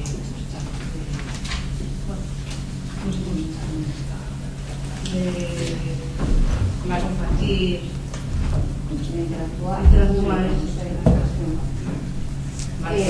Non sei, por eso te preguntaba a tu proposta, que ya despois para o museo. De entrada, mostrar a toda a veciñanza, a toda que quiera coñecer un pouco a historia da minería na nosa vila, e traballar primeiro con material que xa existe. Cando se avanza un pouco máis, se poderá mirar a maneira de facer esas días ou esas visitas máis interactivas, porque aquí sempre, a nivel expositivo ou cultural, sempre se tomou parte desses traballos a veciñanza, é dicir, eu tomo como estás comentando, unha suxerencia que pode estar ben, pero que xa se digo que de entrada ese tipo de exposición que te comentas non pode estar ou non pode estar, é dicir, é algo que incluso non é obrigado de facelo durante toda a apertura que se fai a lei do museo, pode ser actividades puntuais como se pode realizar en cualquier museo de cualquier tipo do mundo.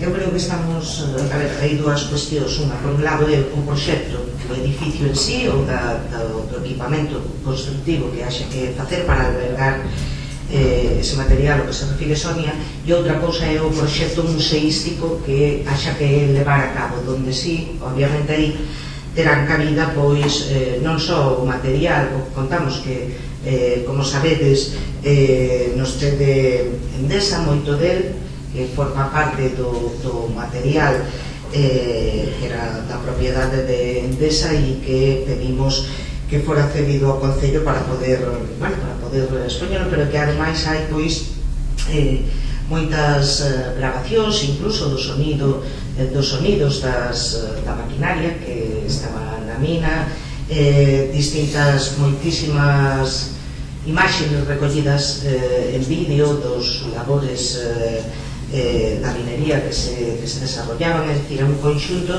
non só de material físico como tal, do que era empregado pois na labor extractiva, senón tamén, como digo, pois eso, dos sonidos, distinto, moitísimo material, que é o que recolleremos en ese proxecto museístico e será o que finalmente se leve a cabo, combinado obviamente tamén, como decías tú, coa exposición a ceo aberto. Para elo, pois, aquí se trouxo precisamente a rotopala, considerábamos que era un elemento que polo seu interés histórico tamén debía de permanecer e outros elementos que iremos tratando de poñer en valor e que formen parte dese proxecto conxunto do Museo da Minería. Respecto da reunión, como te decía Sonia, o que se pretendeu foi recabar o apoio e o compromiso por parte dos dous ministerios, neste caso, para poder levar a cabo, sacar adiante ese proxecto. Se formalizará, lóxicamente, nun documento, nun convenio que haberá que firmar tanto co Ministerio de Industria como co Ministerio de Medio Ambiente. Esperemos que tamén poida colaborar ou axudar de alguna maneira non só a Diputación no proxecto constructivo, senón tamén a propia Xunta.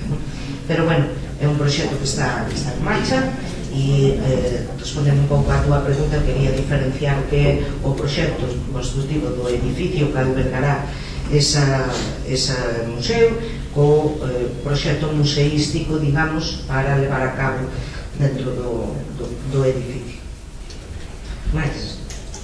Si seguindo con ese a Madrid, xa son termos máis económicos, vimos nos decretos que se pagaron 1.000 euros a unha axencia ou unha empresa para sacar unhas fotos e unhos vídeos.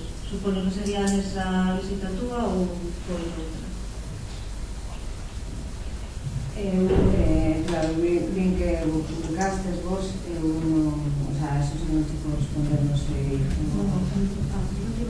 Sí, eu ia publicado, pero non sei. Bueno, pois eu vou a comprobarlo, sei que efectivamente saiu publicado sei que efectivamente hai unha factura que se corresponde con un proxecto, creo que de información respecto desa visita ao Ministerio e desa xuntanza co Ministerio.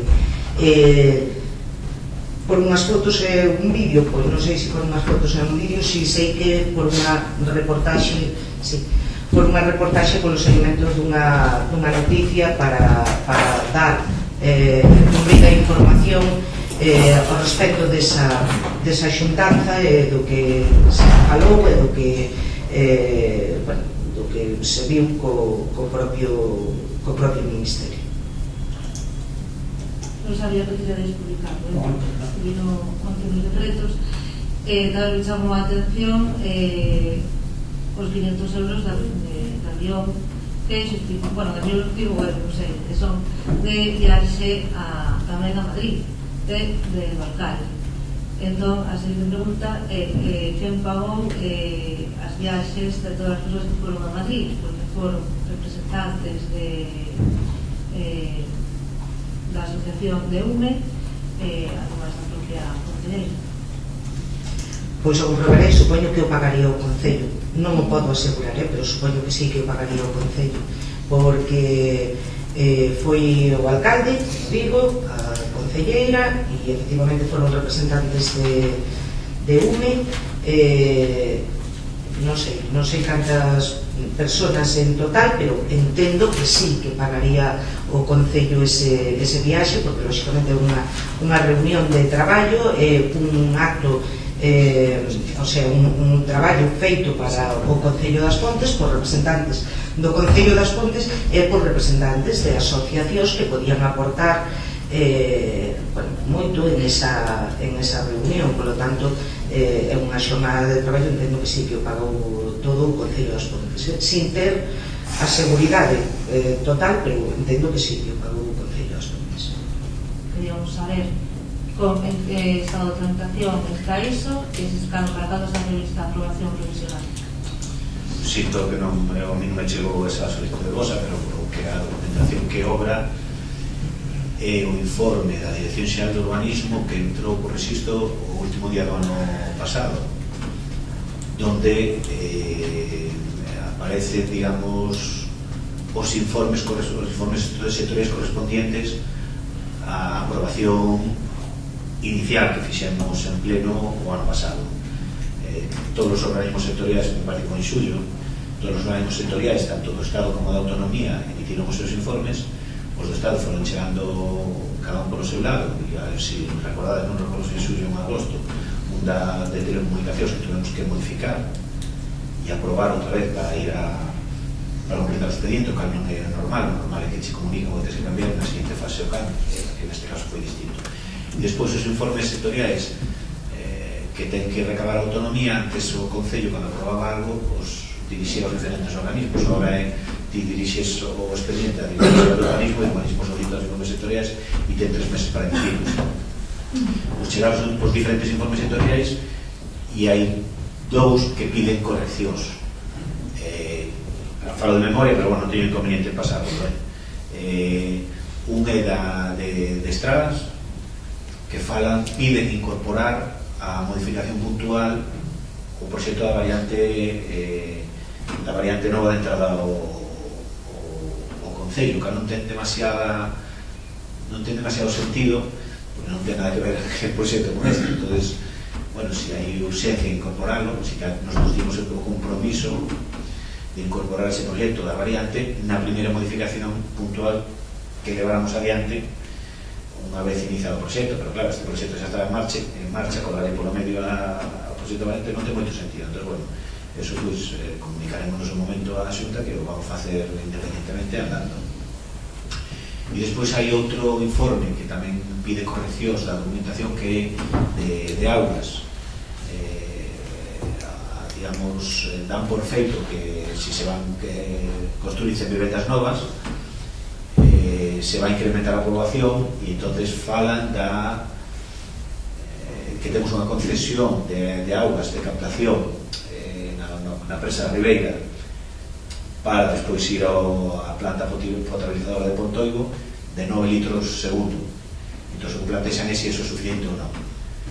Postos en contacto con a concesionaria de auga, é obvio, unha concesión do ano 68 é absolutamente suficiente, porque me comentan que estamos captando de xeito virtual entre 25 e 30 litros segundo. Pero claro, digamos, Aguas de Galicia aproveita este tipo de modificacións puntuais para actualizalas. Entonces, bueno, tuvimos unha reunión co funcionario responsable de concesións. O que vamos a facer é solicitar unha ampliación da concesión, non pola causa das vivendas do Verteo Galicar, sino porque está absolutamente desfasada. Entón, bueno, estamos á espera de que Viaco meta o proxecto para solicitar a ampliación da concesión, e no momento que teñamos, pues, enviamos a Aguas de Galicia e podremos darle para diante a documentación para aprobación provisional. Es decir, recapitulando, porque esto es un pouco digamos, a cooperativa ahora mismo para formar a documentación y traer aquí a pleno aprobación provisional, estamos pendentes de decirle a Xunta, que neste caso carreteras, que a incorporación da variante nova vamos a facer unha modificación puntual ad hoc e gestionar a ampliación da concesión de captación de augas do embalse da Ribeira ás necesidades actuais e a medio plazo do pobo, e que non seña un obstáculo para seguir adiante coa aprobación provisional. Esa é a situación. E xa digo, os informes que chegaron da Xunta, os facilito sin ningún problema. Simplemente, bueno, se os parece o método do escaneo e o meto na carpeta de documentación, e así todos temos acceso a él. Sí, que nos gustaría ter acceso a esa documentación, que non la podes facilitar, agradecemos eso. Esa mesma documentación que tivo acceso o presidente da cooperativa?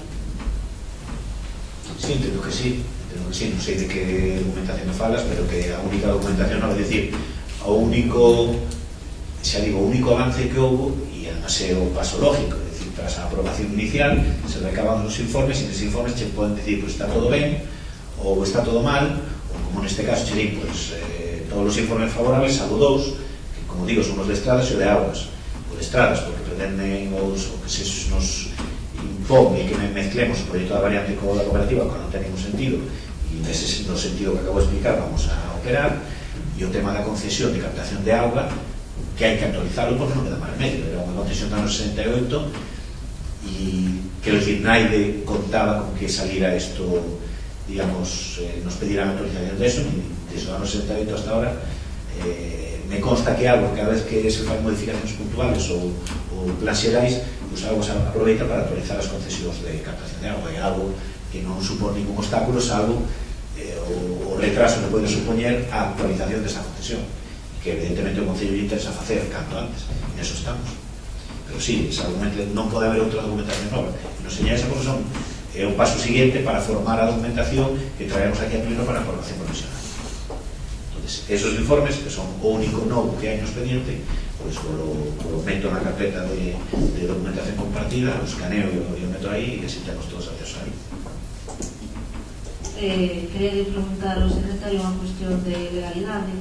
Que legalidade hai en que o presidente da cooperativa teña acceso a documentación que non está ainda, que non é pública?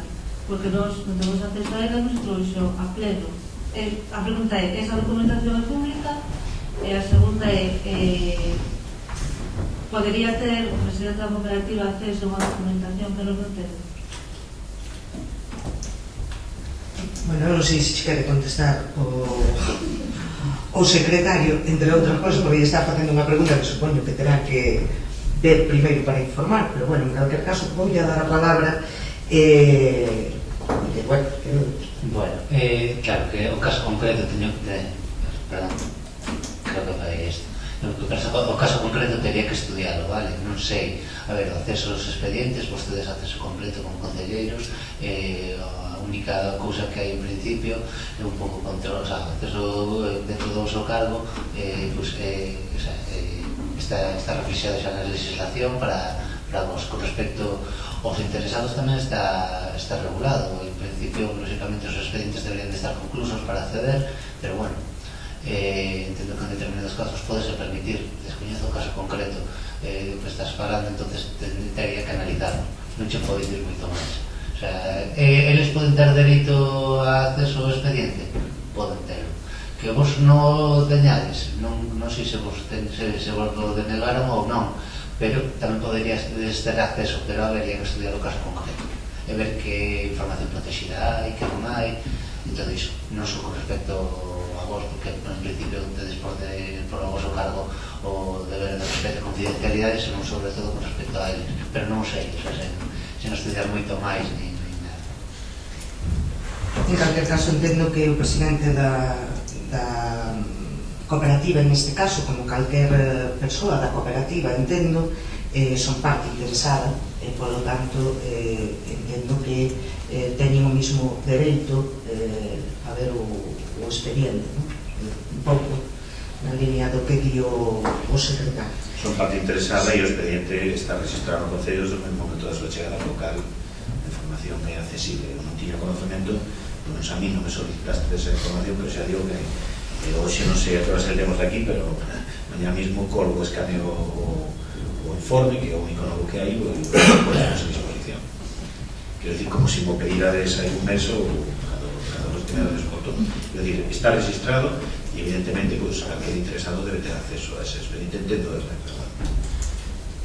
Bueno, pues nos pedimos xa 2 veces. A primeira, cando saiu esta noticia en prensa, xa hai máis dun mes. Por lo tanto, gustaríamos polo menos estar en igualdade de oportunidades, porque nós si estábamos aquí, somos concelleiras e temos... Sí, no, xa te digo que era desconocedor desa solicitude, pero xa te digo que se non vos mañá, tedelo na carpeta de documentación compartida. Pois... temos por aquí unhas preguntas. Saiu onte na prensa que creou unha escola de motociclismo. Aquí queríamos saber algo. Bueno, na prensa adiantou un pouco a intención que estudiar un pouco de deporte de base, aproveitando o deporte de base de motor, aproveitando que temos aquí o circuito, pero bueno, quedan unhas pinceladas por dar para despois aprobar un convenio que en principio queríamos firmar con Borja Sánchez. Borja Sánchez foi un piloto do Mundial de Superbikes. Ele sería un pouco director junto ao pai desa escola, pero non municipal, sería unha escola de motos, pero para base. Pero ainda non temos nada concreto, non sei porque a intención todo o que estaba aquí Borja Sánchez, depois tenía que facer uns test para o mundial, entón se aproveitamos para anunciar un pouco a xente que estaba ali, bueno, en xeral, para a xente do mundo das motos, pois que se vai intención de agasar. Pero, perdón, todo sería a modo privado, non? Unha empresa de... Claro, municipal non, municipio. Se hubiera algún cambio tamén comento con vos sin ningún problema, en principio municipal, en principio non, porque hai unhas tasas que temos como escolas municipales e no mundo do motor é un mundo un pouco máis caro que outros tipos de deporte, e así tamén trataremos de achegar a xente que non teña, pois, bueno, os recursos económicos necesarios, pero que algúns deles poden igualmente participar. Por iso te digo que estamos con uns plecos que quedan aí para dar de forma completa e de mellor maneira para todos. Era por preguntar porque non tivemos constancia de iso, non sabíamos moi ben como iba. En canto, outra pregunta, en canto as limpezas de solares, é unha queixa repetida que recibimos que o Concello te obriga de limpar cos seus medios os solares que están na proximidade das vivendas, e isto non só non se cumpre, senón que non se limpa nin os propios solares do Concello, por exemplo, o que está detrás do centro de día, as vivendas interxeracionais, que sigue sin limparse, é unha queixa tamén repetida, sigue limparse. O de estar dentro do día vamos a limpar, pero é que non é todo o Concello, non? Creo que se chese en xaneiro, primeiro de limpar unha data, pois en canto se poida, María, en canto se poida, acho que os medios se limpiarán. De todas formas, volvemos ao sempre. Agora, nesta época, xusto cando medra máis a caliza, cando medra máis a erva, e lóxicamente se fai xa a limpieza de todas as zonas públicas e o acondicionamento de todas as zonas públicas. En canto ao Matadoiro, cando o alcalde estaba na oposición, fai máis de 12 anos, non deixo de preguntar en todos os plenos por esta obra que non tiña destino, que en un principio se iba a utilizar para o Matadoiro, pero que pues, ata a data está sin usar. Que vades facer nestas instalacións? Tedes algún plan? Sí, algo do que xa che falamos no pleno anterior. Preguntábades Preguntábades por un proxecto que tiñamos en marcha, preguntábades sobre de que se trataba un estudio que estábamos a facer sobre, non me acordo como era o título, bueno, o expliquei aquí que era para poñer en valor distintos produtos locais, faleivos da Casa do Mel, concretamente, e de desarrollar un proxecto de economía social que era un estudio que se estaba a facer para sacar adiante un proxecto en ese sentido. E concretamente se está a facer sobre o Matadoiro como a ubicación para centralizar ali todos estes proxectos que se van sumando, non?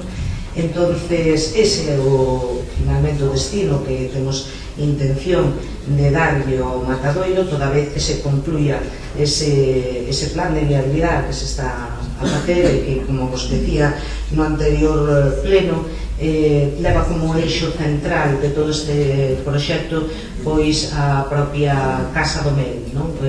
O que é a produción do mel e, ademais, ampliando un pouco a todos os subproductos que teñen que ver pois coa mel. Concretamente falábase da comercialización tamén de produtos como polen ou a cosmética tamén con xalea real e con máis subproductos. Entón, eso por un lado, pero ademais tamén pois eses proxectos agrarios, digamos, de produtos pois como pode ser o grelo ou como poden ser as setas. O sea que unha vez rematado ese estudio, que vos comentaba no anterior pleno, unha vez que tuveramos algo xa rematado, pois que vos chamaríamos e que estaríamos cumplida conta de todo isto e ver o enfoque que sale dese estudio. Xa vos comentaba tamén que estábamos en contacto con Euroeume, concretamente, e con outras asociacións para poder poñer isto en marcha. Entón, a pregunta a que intento contestar con isto, de respecto de se tiñamos algún plan para o Matadoiro que seguira sin usar e tal, pois o estudio se está a facer barallando como ubicación para este proxecto en concreto as instalacións do Matadoiro. Ben, outra pregunta. Parece ser que en moitos edificios públicos teñen instaladas placas solares. Funcionan estas placas solares ou, podes poner en uso? Algúns sí, noutros non, e nos que non, pues estamos pouco a pouco tratando de poñelas en marcha e de actualizalas, e evidentemente xa que están, hai que utilizalas porque algún reglamento se desata. Xa para rematar, tamén unha proposta, unha pregunta que fixemos en novembro do 17, pero que lastes que ibadeis comenzar a actuar, pero de momento que nos conste a nos non estades facendo nada. Era rematar a rúa que vai por detrás da estación de autobuses e tamén rematar a Praza do Coireiro, que son obras que se comenzaron a facer e que hai que rematar. Sí, claro, en algún momento hai que rematar, sí, pero sabes que eso non é unha cuestión inmediata por parte do Concello. Por lo menos nun lado aí hai algunha situación de controversia que a día de hoxe se está solucionando, e na Plaza do Coireiro me temo que ao final habrá que ir a unha expropiación porque non queda outra. Sabemos que está a plaza rematada e hai unha parcela que está ocupando o medio da praza. Evidentemente, se non se chega a un acordo coa propiedade, pois non quedará outra que rematala de outra maneira, pero claro, non son cousas que se poden acometer de xeito inmediato, como tantas outras que van quedando, son cousas que van quedando con tempo e que son problemas que non son sinxelos de amañar, por iso se demora con tempo. Xa para rematar, en canto ao convenio con Endesa, xa están todas as propiedades cedidas? Non, ainda non.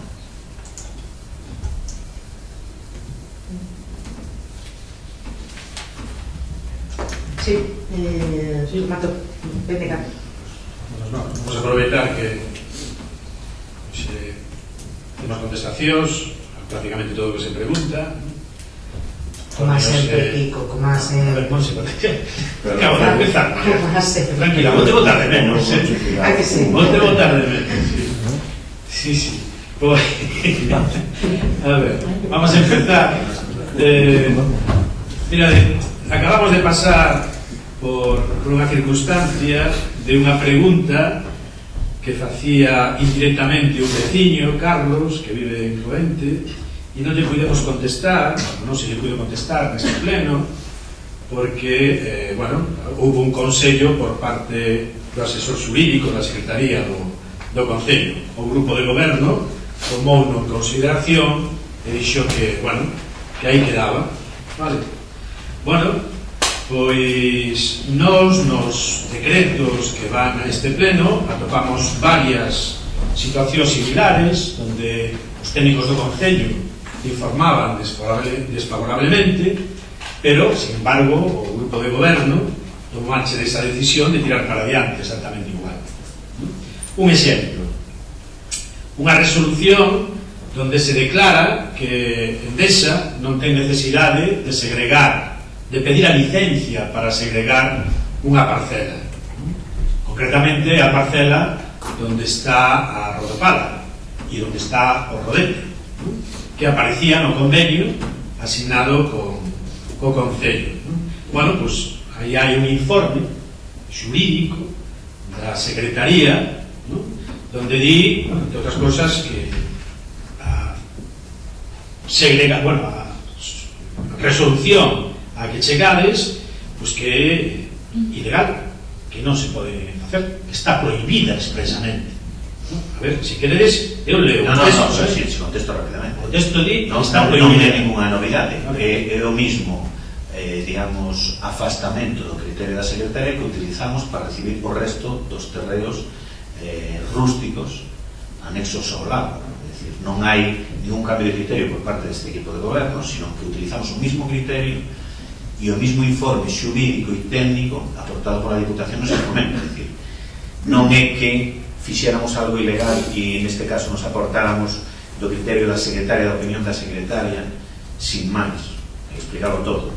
O todo é que contamos con un informe da Diputación asignado no seu momento polo tristemente finado Ramón Valentín, máximo responsable xurídico da Diputación, e por Paco Freire Corzo, máximo responsable urbanístico da Diputación, donde nos din que eso non é tal que así, que é evidente, pero por razóns de interese público, e posto que esos terreos van a revertir a veciñanza e facendo unha serie, ou levando a cabo unha serie de operacións de legislación ou de normalización urbanística, non hai problema en recibir esos terreos. E, por lo tanto, o que non teria moito sentido, e a pregunta sería pertinente, se nun caso fixéramos de unha maneira e noutro caso fixéramos de outra, sino que nosotros mantemos o noso criterio de oportunidade política avalado, xa digo, por xente que desto sabe bastante, non só desde o punto de vista xurídico, sino urbanístico. Nos amparamos ese informe para apartarnos nesta ocasión do criterio da secretaria, pero non é, digamos, sin razón ni motivo, sino avalados legalmente por un informe que entendemos que está bastante fundamentado. Vale, en calquera caso tiñedes un informe de xente que sabe moito, baixo o seu punto de vista, e un informe de xente que tamén sabe moito, sin dúbida, a secretaria municipal, sin dúbida. Pero posto que hai dos informes, entenderás que hai unha cuestión, dos puntos de vista perfectamente válidos. Tedelo feito en outras ocasións, ir a buscar o desempate, é dicir, ir a por outro informe máis, fixéchotelo sempre. Sí, salvo últimamente que xa tedes feito, a ver, salvo últimamente que xa tedes feito e sacades reparos suspensivos para adiante sin ningún tipo de informe. Pero non me metes, os reparos suspensivos do que estamos falando. Falamos do proceder, do procedimento, de como actuales, non, se calquera caso, facervos un robo con este decreto, e xa que me disto o resto tamén, é que fregades unha consulta a xente que tamén sabe moito desto, e que é obxectiva, que é imparcial, que sería a Axencia de Legalidade Urbanística. Para eso están tamén. Entonces, eu pediríamos, como BNG, que enviárades este decreto á Axencia de Legalidade Urbanística para que dictaminara, para que dixera se o criterio da Diputación é o axeitado, se o criterio da Secretaría é o axeitado, o cal debe ser. Pero que non nosotros como equipo de gobierno non temos esa dúbida, non temos esa inquietud. Quero decir, os argumentos técnicos e xurídicos que aparecen no informe da Diputación para nós son máis que suficientes para adoptar determinadas decisións, tendo en conta o punto que toma ese informe, que ante todo o interés xeral dos vecinos das Pontes. O sea que non va a desmandar a Axencia de Galería. Non, porque non temos ninguna dúbida sobre a oportunidade dos criterios técnicos e xurídicos que aparecen no informe. Non si temos esa dúbida. Bueno, pues actuaremos en consecuencia entonces tamén. Outro dos informes contrarios tamén que aparecen nos decretos dos que dichedes conta hoxe, pois fan referencia tamén á contratación de persoal do Concello. Hai varios cargos que temos subcontratados, é dicir que estamos con outros concellos pagando a outros concellos por os servicios que nos presta o seu propio persoal. E, bueno, o caso que temos hoxe é un deles. Por outro lado, no ámbito do urbanismo, que eu recorde, neste período voso de 12 anos, tiveches algún período incluso onde non tiñamos ningún técnico municipal por circunstancias complicadas, non desexables, evidentemente, e outros períodos onde estiveches prácticamente con un técnico municipal nada máis, con un aparellador ou algo similar. Despois tomaches tamén unha decisión que foi a unha contratación do servicio, que ten informe contrario xa desde fai tempo dos departamentos de Secretaría e de Intervención, pero que agora detectades unha necesidade a maiores, ou mellor dito, dúas necesidades a maiores. Quero dicir, despois de 12 anos de estar gobernando neste Concello e no Departamento de Urbanismo ter un único técnico, agora, cando faltan escasamente 2-3 meses para unhas eleccións municipais, vos facedes un contrato de asesoría tamén, de asistencia técnica para un arquitecto técnico que conta con un informe desfavorable, ao cal establecedes tamén sin un horario establecido previamente e fora das dependencias municipais, unha asesoría, un contrato que creo recordar que fala de 8 meses, algo así, para prestar, e con un custe para o Concello de 18.000 euros. E a maiores, facedes outro contrato maior tamén, outro contrato de prestación tamén de servicio de asistencia técnica na área de urbanismo, é dicir, para o mesmo, tamén estamos falando, pero neste caso a finalidade que leva consigo por un precio módico de 18.000 euros e de 12 meses de execución, 12 meses de execución. É dicir, eu entendo que vos teñades a perspectiva de continuar, posiblemente, que igual é certa tamén, pero bueno, que comprometedes máis aló os dous contratos, e en este caso é, cito textualmente, apoio para o desenvolvemento das modificacións pendentes das normas subsidiarias municipais. Desenvolvemento das modificacións pendentes das normas subsidiarias. Hasta onde nos chegamos, a que está pendente de trámite do Concello, sería o tema da cooperativa Caldecatro, porque a de As Veigas está xa na súa última etapa, pendente da aprobación definitiva por parte da Xunta. Non chegamos a ninguna máis, salvo esa que acabas de comentar agora, pero igual queredes ampliar tamén. Pero non especules que xa has comentado. Dale. Mira, falas de tema o arquitecto municipal. Sabes que non temos plaza de arquitecto municipal. Sei que o temos mal contratado, pero naide neste Concello me sabe decir a día de hoxe como resolvemos ese problema desde un punto de vista legal. Créeme que o estamos intentando. Aquí o que necesitamos, este Concello necesita un arquitecto municipal, un arquitecto técnico, que é a plaza que temos. Levo anos sondeando, buscando a maneira de convertir a plaza de arquitecto técnico que temos en plantilla, porque además está económicamente está suficientemente dotada, para transformala en arquitecto municipal. Eso hasta a día de hoxe a secretaria di que non, a agora co apoio do sustituto oficial maior, o secretario aquí no salón de plenos, entende que pode haber alguna vía. Entonces, optamos por prorrogar ese contrato menor, ainda que non é nin o desexable nin o que queremos. Nosotros queremos ter un arquitecto funcionario público en plantilla que se encargue desas lagunas. Esa é unha cuestión, e por eso está a cuestión como está. Non porque nos guste nin desexemos ter esa situación precaria. Nosotros o que querríamos, é obvio, e calquera veciño pode entender, é ter todo perfectamente orquestado, que as cousas vayan ben, que todo o mundo este perfectamente controlado. A nadie, ningún dos que estamos aquí nos gusta bailar no alambre, pensando se estamos facendo algo ben e malo, nos pode ter consecuencias. Non queremos nadie, fácilmente entendible. Entón, a cuestión do arquitecto municipal é esa. A idea, o que o equipo de goberno desearía, sería poder transformar de xeito automático, evidentemente pasando polo pleno, a plaza de arquitecto técnico, arquitecto municipal, que cubre esa plaza. A segunda contratación que dice un arquitecto, un aparellador, ou neste caso interventor, que garantizar ainda máis o desempeño a hora de facer as contratacións menores, facer memorias e todo eso. Entón, hai que cubrir a plaza de arquitecto municipal, arquitecto técnico, digo, non, hasta que eu sepa, que seguramente fai falta para revisar obras, para facer memorias, e non contratarlas externamente, pode ser que fai falta, pero non quero cubrir interinamente ou definitivamente esa plaza hasta que non sepa se a podo transformar.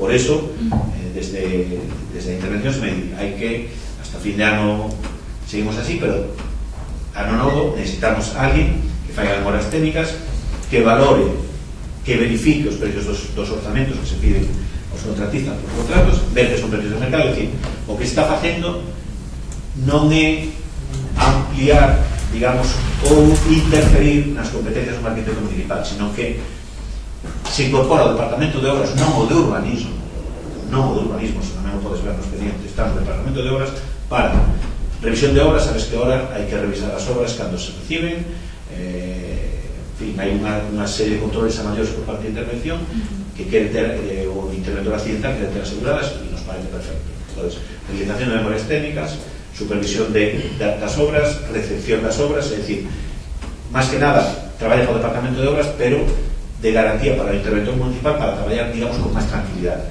Tamén tranquilidade para nós, perfecto, non pasa nada. E a terceira contratación non é para modificacións puntuais pendientes. Pendientes se refiere a, fundamentalmente, cosas que xa temos faladas aquí, como Lei do Solo, Lei 2/2016, que convirte os solos urbanizables en rústicos, entendendo desde este equipo de goberno que supón un persuicio para todos aqueles veciños que durante anos estiveron pagando unha contribución ante unhas expectativas urbanísticas que finalmente se frustraron. Non vamos a entrar aquí, ou sí, en por que durante 30 anos non se desenvolveron eses solos, si nas normas do ano 85 estaban mal diseñadas, polo que fora. Pero nosotros entendemos, e así nos reunimos en diferentes asociacións con diferentes veciños, e entendemos que hai un malestar nesa situación. Sei tamén é certo que se pretende mezclar as modificacións puntuais da cooperativa, a modificación puntual das veigas, o fexón e todo, coa lei do solo.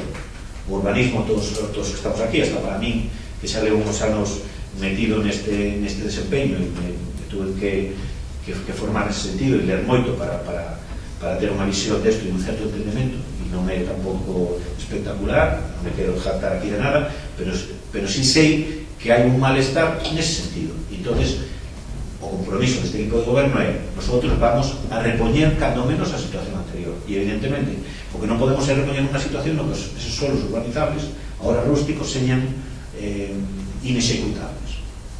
Entón, que facemos? Como se explicaba antes a María, o peixón seguimos traballando nele, pero para as cousas urxentes pois podemos traballar con modificacións puntuais, e o mellor facendo 3, 4 ou 5 modificacións puntuais pequenas, resulta que eso facilita, pois, do punto de vista, o levar adiante o peixón. Por qué? Porque, digamos, as cousas máis controvertidas ou máis urxentes xa as pode asumir o peixón, e en todo caso se van a aprobar e levar adiante con todas as garantías, porque sempre se van a aprobar inicialmente, provisional, definitivamente, e en todo caso van a pasar hasta 2 veces polo pleno, mas as correspondientes comisións formativas. Por lo tanto, eso entendo que facer ese tipo de operativa, ainda non sei se ortodoxo ou non, si que entendo, baixo un punto de vista, que axuda primeiro a desempistar problemas que non veñen de onte, sino de moitos anos, e axuda a engraxar ao peixón. Por lo tanto, esa contratación é para gestionar, digamos, a solución cos veciños, de acordo cos veciños, non a que lle impoña o equipo de goberno, non o que impoña un técnico que chegue de calquera sitio sin conocer a realidade contesa. O que se fai é, pois eso, desatascar o tema, por un lado, dos solos urbanizables convertidos pola lei do solo da Xunta en rústicos, porque entendemos que non é xusto para os veciños, e entendemos que se por parte dos veciños, e así non lo transmiten, hai unha vocación de desenvolverse solos, pois lleximos a dar unha solución máis rápida. Esa é unha. E por outro lado, que falábamos antes en relación co informe da Dirección Xeral de Urbanismo da área de infraestructuras sobre a modificación puntual da Canle 4, na que se nos di, oi vostede coja a variante nueva e me la mete aí. Eso entenderemos todos que entorpece e que non ten nada que ver. Si está no Concello das Pontes, pero o ámbito da cooperativa Canle 4 e o objetivo desa modificación puntual non ten nada que ver coa variante. E entón entendemos, si é certo que hai un compromiso coa Xunta de incorporar a norma urbanística esa variante, e entón tamén hai unhas novas necesidades. Esa nova variante abre un desenvolvemento de outros suelos que hasta ahora ao mellor non se planteaban tan inmediatos. Digamos, por a parte de detrás da zona dos viños ou daquela zona, o que antes era unha traseira, unhas vivendas, agora pasa a ser. Entón, falamos da necesidade de virtude e esa inquietude ou inquedanza que ten a Xunta de incorporar inmediatamente esa variante ao plan, pois falamos outra vez de unha modificación puntual.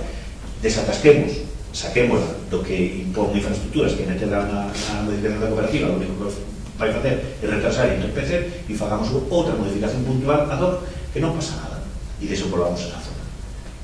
Entón, esa explicación da terceira contratación, é dicir, son 3 contratacións, pero creo que me explique lo suficientemente ben para que se vexa que son 3 profesionais que desenvolven funcións completamente distintas e non coliden uns noutros. A ver, eu sobre o tema da empresa que está levando o servicio de urbanismo xa desde fai anos non entra valorado. É certo que cubrir a plaza era complexo, foi máis doado a amortizada, como se fixo no seu momento tamén, pero bueno. Pero ti acabas de comentar, eu falo dos outros 2 contratos, que asignades, ou por menos os decretos, son deste mes, do mes pasado, de febreiro, un dunha duración de 8 meses, por lo tanto, máis a lo de maio, e outro dunha duración de un ano, moito máis tamén de maio. E ti dis, un deles non é de urbanismo, é de obras, moi ben. E para que? Home, control, supervisión de obras e demais.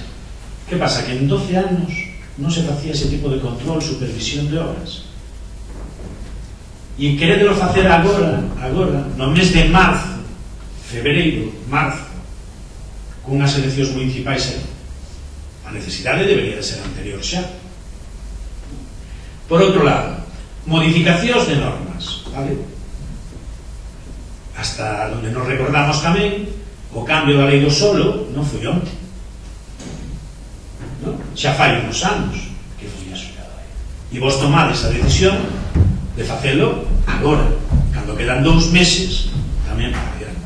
É dicir, vos estades tomando decisións que van máis aló en este momento do que sería a legislatura na que estamos, e é que, ademais, tomadelas de forma un pouco aleatoria, no sentido, no sentido da contratación, porque claro, tirades de contrato menor, e iso que quere decir? Que entra quen vos queredes que entre, non? Porque claro, técnicos que puderan facer ese traballo nas Pontes, só están estos 2? Non, hai máis. Somos máis cualificados? Non vou a negar, pero nós tamén entendemos que hai outra xente nas Pontes, sobre todo xente nova tamén, que tamén podría desenvolver ese papel, tamén non podría facer, non? Bueno, cando menos abrir esas posibilidades, non?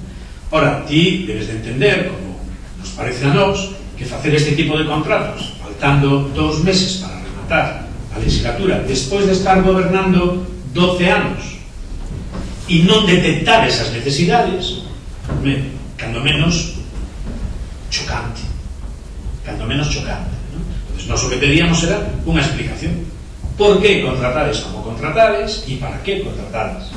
Era o que estábamos pedindo, non? A nós, despois das túas explicacións, as dúbidas ainda non siguen en riba da mesa. Todo che máis explicación, non hai problema. Ti dis, hai 12 anos que hai isto, non, hai 12 anos. Primeiro, ti sabes, igual que a mí, que de hai 12 anos para aquí, xa non se vou falar de máis atrás para aquí, digamos, as exigencias legais e formais non teñen nada que ver. Por moito que ti faigas ver que no 2005 e agora é todo igual, nin parecido. Non sei se era mellor antes ou agora, que teño claro que, digamos, os requisitos administrativos son máis ilegais que hai agora, nada que ver cos que había hai 10 anos, nin parecidos. E evidentemente eso se vai incrementando. Ata o ano pasado, hasta finais do ano pasado, a intervención municipal non tiña que facer ese tipo de controles. Os interventores municipales o que din, eu non, desto non sei. Haberá que ter un técnico que vai a facer eso. O arquitecto municipal bastante falta lle fai o tempo para atender o que ten que atender. Ojalá puidéramos ser máis ágiles na resolución de licencias, de todo este tipo de cuestións, pero é obvio que non se lle pode saturar máis. Entonces, por eso o interventor solicita esta medida, que a nosotros, si sempre dixemos que se lle facilita a intervención a Secretaría Municipal cantos medios e recursos enxen necesarios para que as cousas se faigan como as hai que facer. Eso non é que o diga aquí, é que ao alcalde se lle deu por escrito varias veces, me refiero a temas de contratación e de outro tipo. Repito, non é plato de gusto para este tipo de goberno que non se poida funcionar como hai que funcionar. Ojalá pudiéramos ter todo o día, ojalá pudiéramos ter todos os contratos o día, si para nosotros viviríamos moito máis tranquilos, e penso que eso pode entender calquera. É dicir, non se trata de botar a culpa a outro ni nada, pero a situación é a que é. E aquí nosotros tratamos de facer as cousas da forma máis axeitada posible.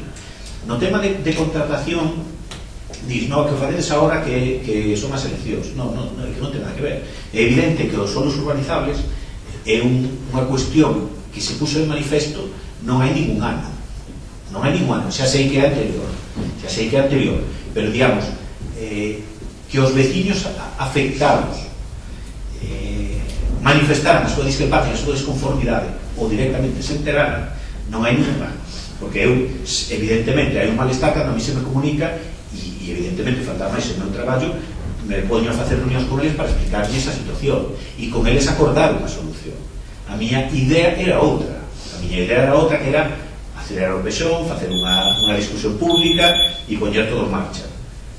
Nas reunións que fixen nas zonas afectadas quedou claro por abrumadora maioría que preferían outra solución máis rápida. E entonces, posto que se pode facer e é legal, pois se fai unha modificación puntual para revertir a situación anterior, non para revertir a situación anterior e quedar unhas bolsas de suelo urbanizable que non se pudera manejar, non. Volver a revertir a situación anterior e xa deixar as bolsas de suelo preparadas para desenvolver. E é o compromiso que hai cos veciños. E se les dixo moi claro que non pase outra vez que se fai toda esta operación e despois nadie fai nada, non. Teñen claro que queren desenvolver, que queren urbanizar e que queren facer a operación con todo o que conleva, decisións, urbanizacións, etc. E ese é o compromiso. Non era a miña idea, pero maioritariamente os veciños afectados manifestan que prefieren outra cousa. E se busca unha solución, evidentemente, unha solución ad hoc, distinta, contratarse que queredes, e por un período largo. Bueno, non pasa nada. Se resulta que os veciños cesan a súa confianza en nós e ven outro equipo de goberno, non vai ter ningún problema en rescindir ese tipo de contratos, parar a operación e facer como estimamos todos nosotros. Se seguimos, evidentemente, vamos a culminar este traballo que consiste, como dixen antes, en dar unha solución ágil a un problema que non é novo e que pretendemos resolver co pexón, pero ata ali do solo que entendemos que perjudica gravemente a moitos veciños aquí das Pontes, pois vamos a dar unha solución máis ágil. A idoneidade dos técnicos contratados. Nosotros sabedes que dentro do noso ámbito de decisión procuramos traballar con todos os contratistas locales, con todos os proveedores locales, con todos os técnicos locales. Neste caso se buscou, entendemos, os que eran máis idóneos, que hai outros que o poden facer perfectamente igual, sí, bueno, pero esta vez tocolles a uns como outras veces toca a outros, e non hai, quero decir, nese sentido procuramos sempre traballar con técnicos locales, todos son competentes e neste caso se optou por esos porque entendíamos que eran idóneos para esa tarefa. En calquera caso, xa digo, se ven outro equipo de goberno que entende que isto se debe facer de outra maneira, pois non vai ter ningún problema en rescindir esos contratos, precisamente porque son menores e non habería ningún problema. Además que nada, decía polo tema que xa falamos aí un día, de que cando entramos no Concello víamos motos por aí, ¿no? E xa vos decimos si ibades a vender máis motos. Entonces, claro, a nos esto sonanos un pouco algo eso, ¿no? Pero bueno, é unha apreciación xa, nada máis. Mira, falando, xa que está Toni no uso da palabra tamén, ou atendéndonos, pois vamos a seguir por aí. Sabes que nos denunciáramos fai tempo nunha sesión plenaria, nun dos plenos aquí, pois que os residuos de demolición dunha das obras do Concello, concretamente da Avenida de Galicia, na súa fase 1, non se estaban levando ao xestor autorizado, sino que se estaban depositando nunha parcela municipal e facendo un recheo, ¿no? O que fixeches aquí foi sorprendervos, dicindo que non sabíades nada disso, e que en todo caso era unha actuación da empresa e que vos poñeríades a mansa obra, mirar a ver que estaba pasando por aí. Bueno, é certo que vos puxeches man a obra porque non pasou un mes e o que fixeches foi botar a obra por encima para tapar o vertedoiro. E é certo que vos puxeches tamén man a obra porque non pasaron 2 meses e agora xa hai un proxecto de legalización dese vertido, non? Entón, a nos que pedimos xa fai tempo ver o expediente da certificación da primeira fase da Avenida de Galicia e non o vimos aínda que acaba de decir por aí o oficial maior que nós temos todo o dereito a ver expedientes por aí. A María, pois parece ser que se lle traspapelou a súa solicitud e non chegou a onde tiña que chegar. Bueno, nós temos moitas tamén por aí desas. Unha delas, ese expediente, nós queríamos ver a justificación porque aí había unha partida de traslado de residuos que se lle pagou hasta onde nos chegamos a empresa que o fixo e agora aparece outra que son 7.000 e pico euros para legalización deso.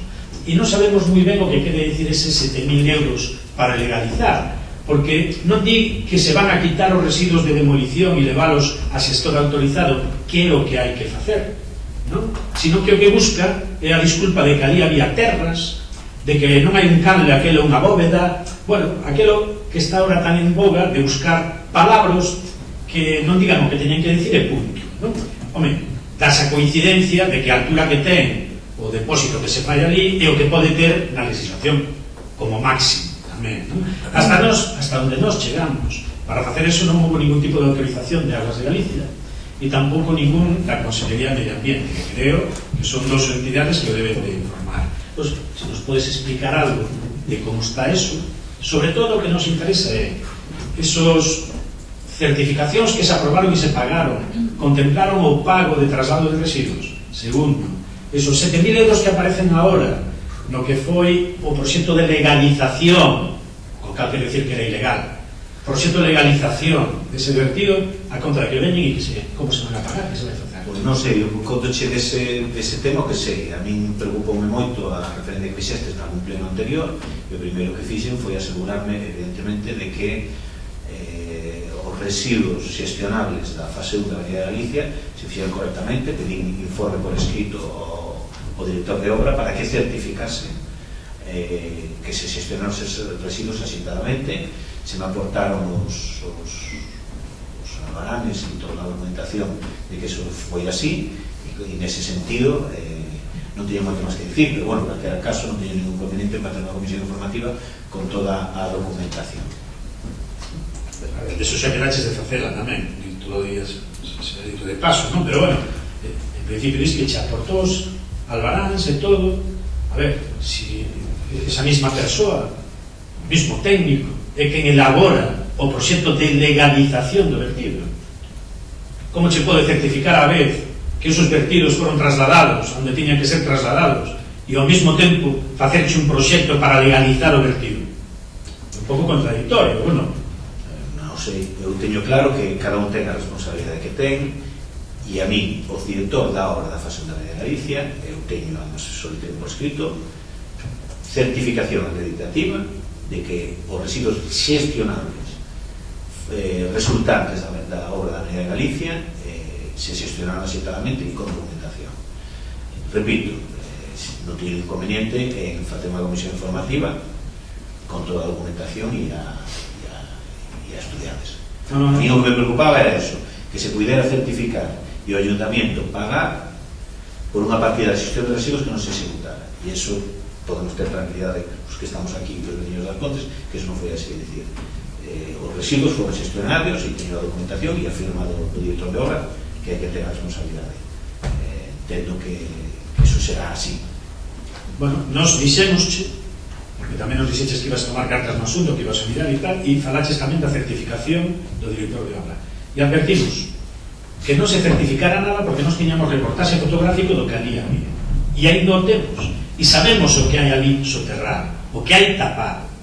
Non sei se esa zahorra que está posta por ali encima forma parte desas que Toñito foi depositando por algún sitio. Non sei se esa obra de zahorra forma parte tamén dunha obra municipal, aquilo que se fixo ali, non? Co cal, entonces xa a cousa iría aumentando, non? Porque non me podes decir que non conocías cando o propio Concello é parcela municipal, residuos municipais, contrato municipal, e se por encima a zahorra é municipal, pois apaga, vámonos. Non, si non digo que desconoza, nin o que se me comenta que o que se fixo ali por unha cuestión de seguridade na salida da Calle 4 había un desnivel importante que estaba sin sinalizar e sin fallar, e é unha zona moi concurrida, con moito acceso de xente que vai a pasear, nenos pequenos, etc, etc, etc. E por seguridade, si se fixo a aportación de material, pero en ningún caso, iso está certificado por o director de obra, se verten ali residuos que non se poden verter.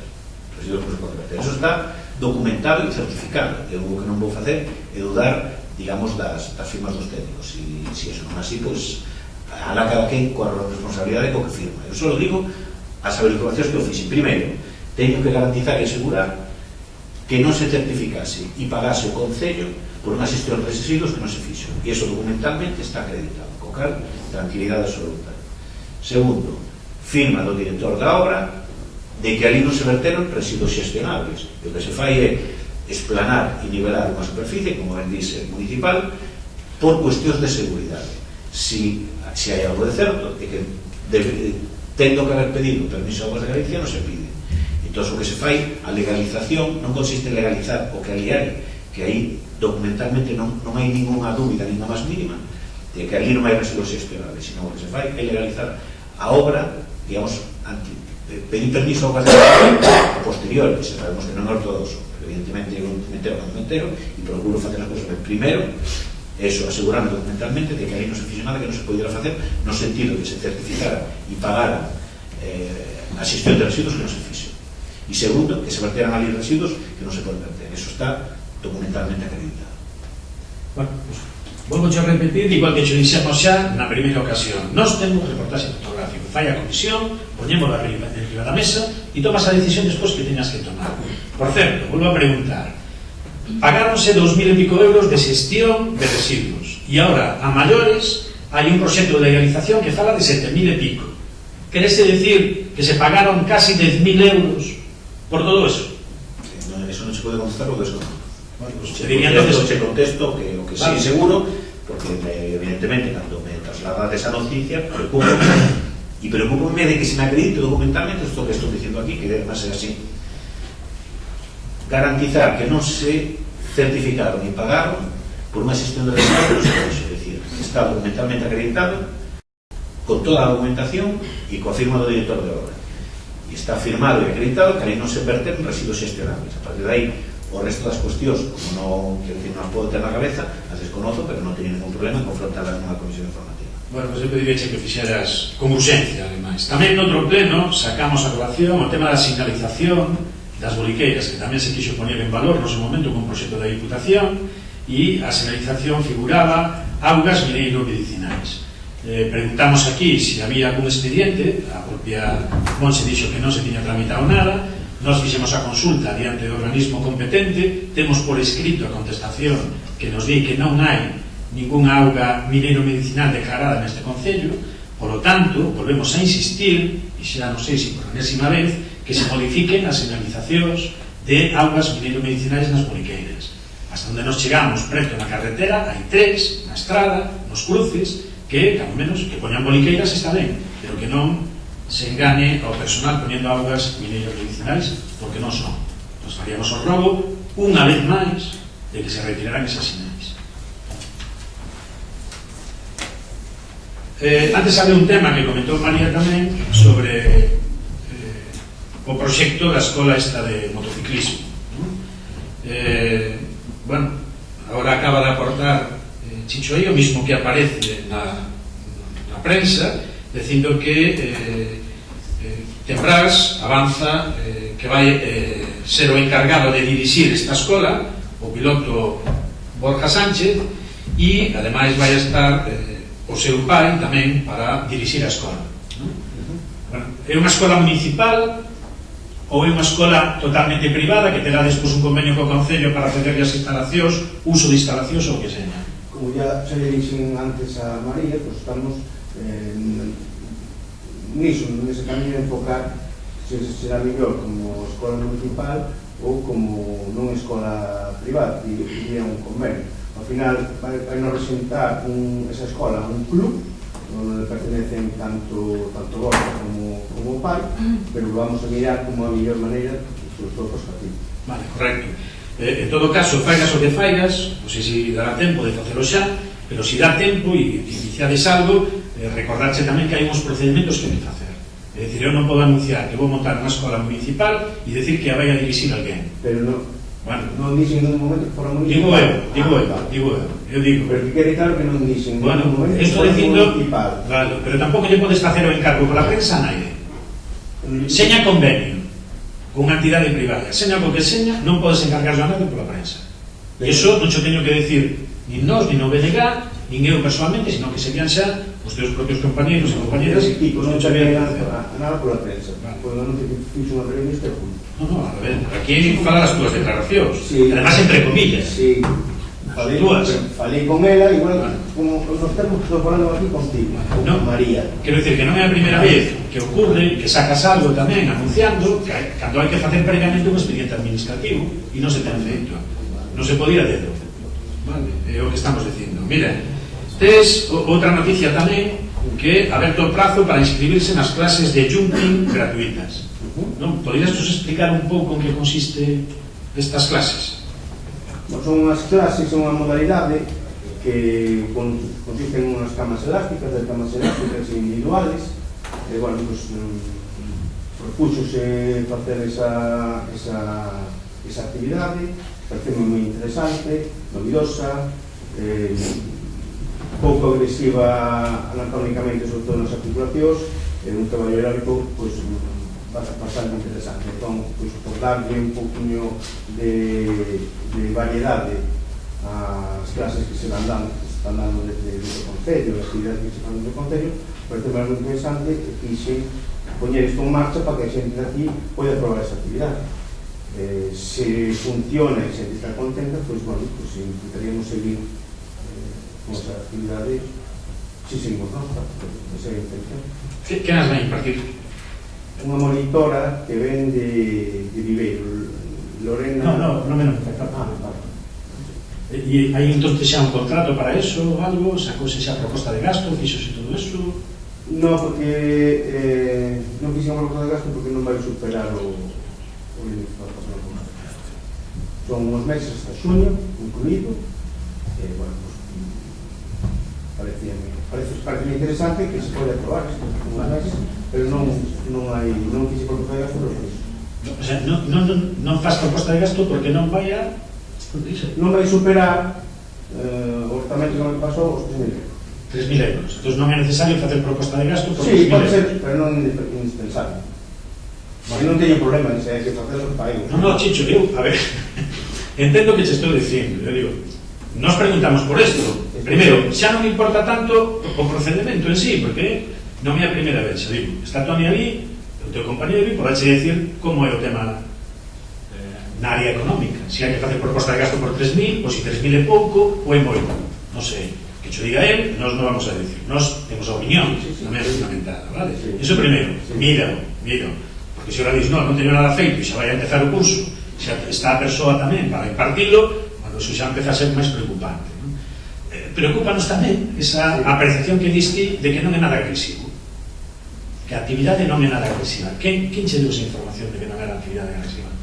Falando con monitor e informando. E con quen te informaste? Quero dicir que informes tedes? Pois mirando, pois en artículos deportivos, falando do jumping, propia titulada, además. Bueno, eu pediría que ampliaras os canales de información e que miraras ben, porque hasta onde nos chegamos, porque nos digan que sí ten risco, sobre todo nas articulacións, e outro tipo tamén, cardiovascular, ten varios riscos, non? Evidentemente habrá que controlarlos, ¿no? Pero ten riscos. Entonces, nos pediríamos sí, vale, todas, sí, y dependiendo dos tramos de edad. Claro, bueno, vale, nos decimos, revisa o procedimento e revisa tamén esta situación, porque pode dar lugar a algún tipo de problema, ¿no? Non se lle pode, baixo o noso punto de vista, decirle a xente que se apuntan a uns cursos sin máis, sin explicar tamén o que pode pasar. Pero bueno, aclarado a situación xa nos vale. Tu punto de vista que lo respeto. No, sí, hombre, igual que eu fai co Peteo, Chicho, evidentemente, ¿no? Xa está. Nos manifestamos aquí as dúbidas porque é o momento onde podemos manifestalas. Pero Kiko, para unha actividade física, cada un ten que saber a súa capacidade. Sabes, se non me pode decir a xente se pode ser capaz ou non. Eu poderia informar certos riscos se o considera, pero tampouco son un traumatólogo, ni médico deportivo, ni nada disso. Pero cada uno evalúa o seu risco cando fai un...